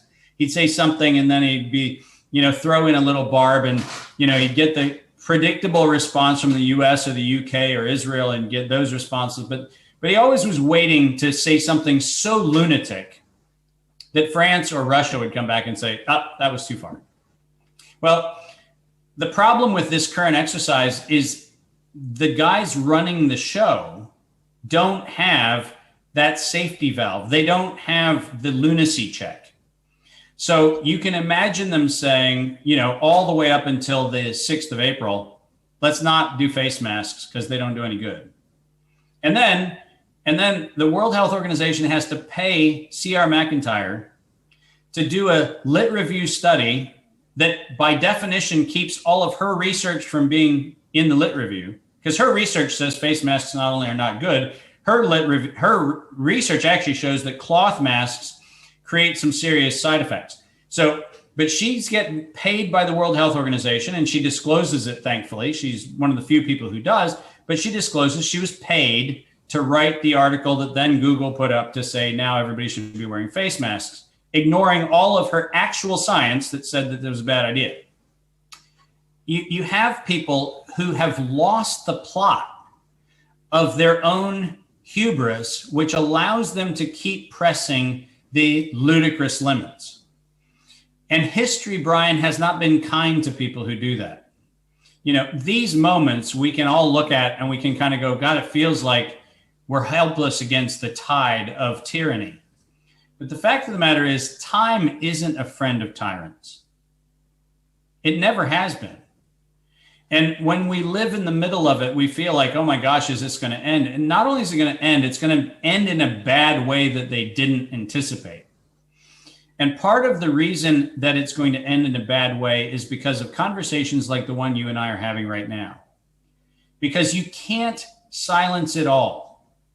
You can try to silence it a lot, but you cannot silence it all. And it doesn't matter what part of history we look at. Tyranny does not have a chance to last against the core essential goodness of humanity. It just won't. And so we're in the season right now, which is the season of despotism. But if we can just remember that it's a season, we do ourselves a huge favor, because this will prevail. I appreciate those words. What does the world look like 2 years from now in September 2022, in your opinion? Well, you and I are talking about what a world transformation occurred when the incumbent structure got end run by a human and civilization-led organization that busted the current monopoly on power that actually was dual party systems funded by corporations. You and I have a conversation about what it's like to now live in a world where freedom of expression and freedom of thought is actually ensured and enshrined with the elections that we're about to have, where the individuals who are standing for election are placed on a very, very, very simple binary scale. Do you support the unbridled use of police powers, or do you support the fact that the 10th Amendment ends not with the powers reserved in the Constitution or for the federal government and the rest are for the state? The rest of the 10th Amendment says, and it ends most importantly with, or the people. Three very interesting words that the 10th Amendment has never seen exercised. Guess what we're going to be talking about? We're going to be talking about the 10th Amendment Party. We're going to be talking about the individuals that actually stand for the rights of free and unconstrained people operating at liberty. And we're going to look back on this moment and go, who would have thought it took that to get us there? Who would have thought that it took something so dramatic and so draconian to get us to finally wake up to that which was entrusted to us on the mountaintop, just one hilltop away from where I'm sitting right now? When Thomas Jefferson and probably his slaves and his dinner guests sat around talking about what it was like to think of a world where maybe slavery was abolished, or maybe people had liberties, or maybe there weren't tyrant kings. What if we revisited that mountaintop? And what if we had the new conversation that says, hey, we had a 230-year experiment. Some of it worked, some of it didn't work. But the good news is we value the scientific method enough to evaluate the data. And the data says humans weren't the problem. Despots were. And we reclaim humanity once again. So it's like a new political system is what you're saying that's coming from the people. No question. Okay. That's why the 10th Amendment was written. And that's why the 10th Amendment has been ignored by every governor, because they stop at the state and they forget the people. But the people are where the period is. And it's time for the people to actually take their role in the co-equal branch of the way in which the 10th Amendment envisioned our great country, which is co-equal. The federal government, the state government, and are you ready for this? We the people. Wow, that's a deep thought there, and I appreciate it. And in some ways, that's kind of happening, right? In pockets, and the people that are listening to this and sharing this, and the millions and millions of tens of millions of people that shared the movie Plandemic, and it's already happening, right? And that's optimistic. That's why I'm not forecasting anything. Right. That's an invitation. That's an invitation for us to show up. Right. And I appreciate that. What happens to David Martin in his life now that this movie's over? What does your future look like now? Well, you know, I had a very interesting experience. I think I communicated earlier. I grew up in a very religious environment, and I found that one of the tragedies of being in a community defined by right at the expense of everyone else being wrong is that the invitation to humanity starts with a very liberty-friendly approach to saying that we need to tolerate a plurality of perspectives. One of the things that has become very clear, I happened to thankfully write a book just in time for the pandemic to set in so people can read while they're sitting at home, called Lizards Eat Butterflies. And it's a book that specifically takes on belief systems, and it takes on the stories that we tell ourselves about who we are and about what we are and where our place is in the world. But what happens in my world is that, Brian, as I said to you, and I said to your producers before we got on the line, humanity is waiting for what is a narrative that was probably last written when Homer wrote the story of Orpheus. We all talk about the Odyssey and we all talk about the hero epic, but what we don't talk about is the Orpheus story. Because when Orpheus has failed in the securing of his wife, and you know, he's an abysmal failure because his wife was coming out of hell with him, and he turned back, and that curses her to have to go back every 6 months and all that kind of stuff. So he was an epic failure. And when he goes past the Rock of the Sirens in the story of the Orpheus hero journey, he's melancholy and he's sitting in the front of his boat and he's playing his lyre, and it says that his men rode past the Rock of the Sirens because they were following a sweeter song. You know, the coolest thing about where we are right now is what you're doing right now, and what I'm doing right now is the sweeter song. This is where humanity is going. And we may feel in this moment where we're fighting against a bunch of odds and we're challenged by a lot of things, but every person at the oars is rowing in our direction. And we need to remember that humanity is rowing with us. Humanity is not rowing with the incumbency. Humanity is not rowing to have more of their liberties stripped from them. Humanity is not rowing that direction. Humanity is listening to a sweeter song.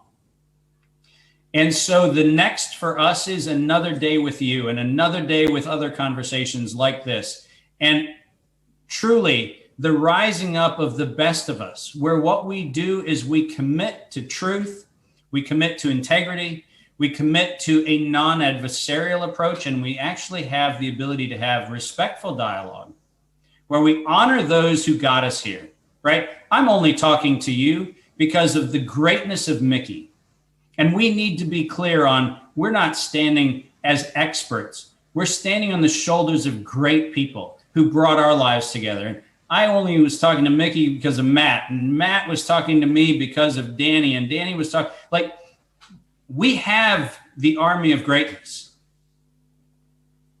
And what you are going to do, what I'm going to do, and what those of us who are in positions where we have the ability to have a voice are going to do is we're just going to make that song so sweet that people row past the Rock of the Sirens and the ship doesn't break up.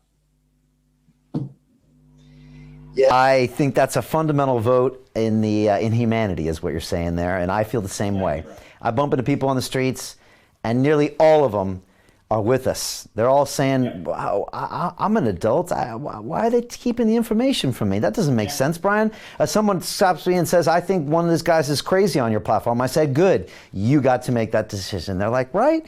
And so that's why I'm super optimistic. And I meet people all the time that are not, because they watch too much of my content. And I said, no, you're missing the point. I'm actually really optimistic because the people I meet, not to mention people like you and all the incredible guests we have, but the people on the streets, they're all, like you said, they're looking for the sweeter song. They know what it is. Yes, they are. They do. And that's why I'm optimistic. That doesn't mean it's not going to take vigilance and a lot of hard work. And that's the plan. Last comment I want to say is, David, I think that we can both agree that you need to keep producing media, because that's what really scales your intellect, your message, your knowledge in a big way. Do you agree with me? Absolutely. And one of the things that I always have to come back to is, but for Kim, who insisted that I needed to get on a YouTube channel and then Facebook Live and all that kind of stuff, I would still be on my little Skype Echo call with, 18 of my good friends, and we'd be talking about the same things. She was absolutely right. I did not anticipate being where I am. But one thing I do know is that the information that I have is unique. And that's a very important thing. And there's a stewardship that comes with that. If you're entrusted with something, there is not just a desire, but there's actually an obligation to make it available. And so there is no question that this is not where I had built infrastructure in my business. In fact, in my business, we made a fairly significant effort to fly under the radar, because a lot of times we had to because of the nature of what we were doing.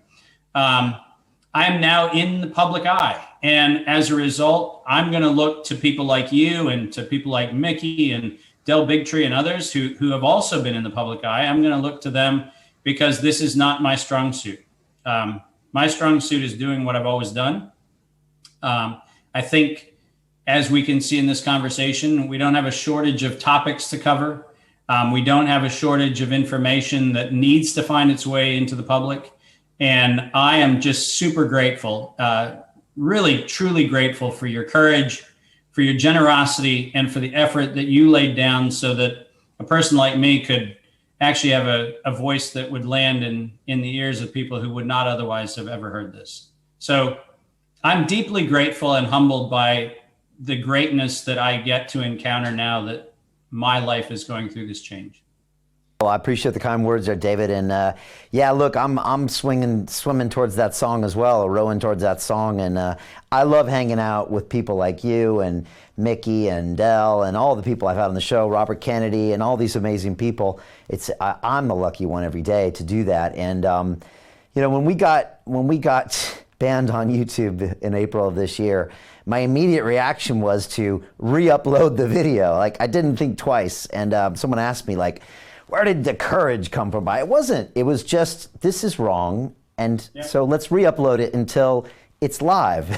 So it was a knee-jerk reaction. It was from the amygdala, as in something's not right about someone suppressing my freedom of speech. I've been doing this for 9 years. I'm having a conversation with a 60-something-year-old man in a leather chair where we didn't raise our voices. Something's not right about this not being public. So, we're just following our hearts and moving forward. And, you're a very unique guy, David, and we are very happy that you found your way onto the world stage.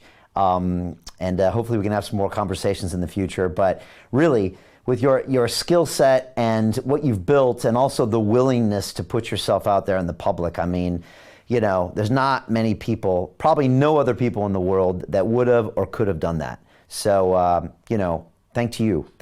It's a big deal. It's an honor, and I am at your disposal as I would say to not only you, but to the guests who you've had on before, if the information that we have can support any of the causes of advancing liberty, I am a phone call away, and you're welcome to share that with anybody who you think could benefit from it. Appreciate that. And for everybody that's watching, please, share this link, because it's an incredible addendum to this incredible movie that is Plandemic 2: Indoctrination. I've made films before, and the truth is to get a cohesive, tight narrative, you have to cut out almost everything. And so there's probably literally 10 hours of highly relevant footage that Mickey had to leave on the editing floor of you speaking, David, and we've only just touched some of it here. So it's a great addition, and I'm sure we'll be having more of these conversations. I still find it fascinating, and I'm from a technical background, that you're privy to this information, that it even exists out there, and that you can actually follow this paper trail. I think we're all subject of being in the Google generation, where I think it's there, and if it's not there, it's nowhere. And so just that cognitive bias is nice to know that it's not true, and there are people like you with the information. So yeah, super important stuff. Any final thoughts, David? David, to people listening. Just gratitude to you for everybody who's been patient and willing to sit through this conversation. You know that the returns that we get are returns of inestimable value. The notion that we help people find an access to a more positive outlook on things, the notion that we're not alone, right? This is a very important message to get out there. I always begin and I always end with gratitude. And Brian, I'm just simply grateful for you and for the courage that you've had and for the opportunity you've just given me. I'm deeply, deeply grateful. Thank you very much. I appreciate it. And it's something that's saved my life, is my gratitude practice every day. So yeah, look, it was a great opportunity. And I really, again, want to send out thanks to Mickey and Eric, who I worked with as his producer. I mean, we did this, not even a handshake deal, because I never met him. We literally did this over text, and we made the whole thing happen in about 72 hours. And we pulled off an amazing, incredible thing. And that's because I think we're all vibrating on the same frequency, and we all were doing just the right thing. And there was no contract signed, and when there was none of this signed, and it was a beautiful thing to see happen. So we were just, again, grateful to be a part of it. So yeah, and this was an amazing conversation. Really, again, it's nice to meet the man behind the movie, and you're a fascinating guy, David. So I'm going to come to Virginia. Next time we'll do this in person. How's that sound? That'd be great. I look forward to it. And again, anybody watching this, please share this, and also share the movie. If you've got friends and family that think you're the weirdo, if you've got people like I had on today, Peter Hitchens, who doesn't even want to entertain a narrative that uses the V word, doesn't want to talk about that, show them the movie. It's an incredible piece of work. It has quite an agnostic feel to it, so you don't feel like you're going down some strange road. Do that. You can find it anywhere. It's on digital freedom, freedomplatform.tv/movie/Plandemic. And watch it, because it's a great way to start that conversation in people's heads, which is incredible. So there you go, David. I appreciate this time. It's a great piece of work, and I think a lot of people are going to watch this and share this, and I look forward to it. Like I said, next time we'll do this in person. Until then, keep doing what you're doing. Stay safe, and thank you very much. All right, take care. All right, cool. Take care. There he is. David Martin, everybody. Watch it, share it. Thank you for supporting us here on the Freedom Platform. And we'll be back next time to continue putting out this content what we think is important. Uncensored, unscripted, unedited. It's all good. I appreciate you all very much, and we'll see you next time. Take care. At London Real, we believe that individual transformation can change the world. Join us and start your journey today.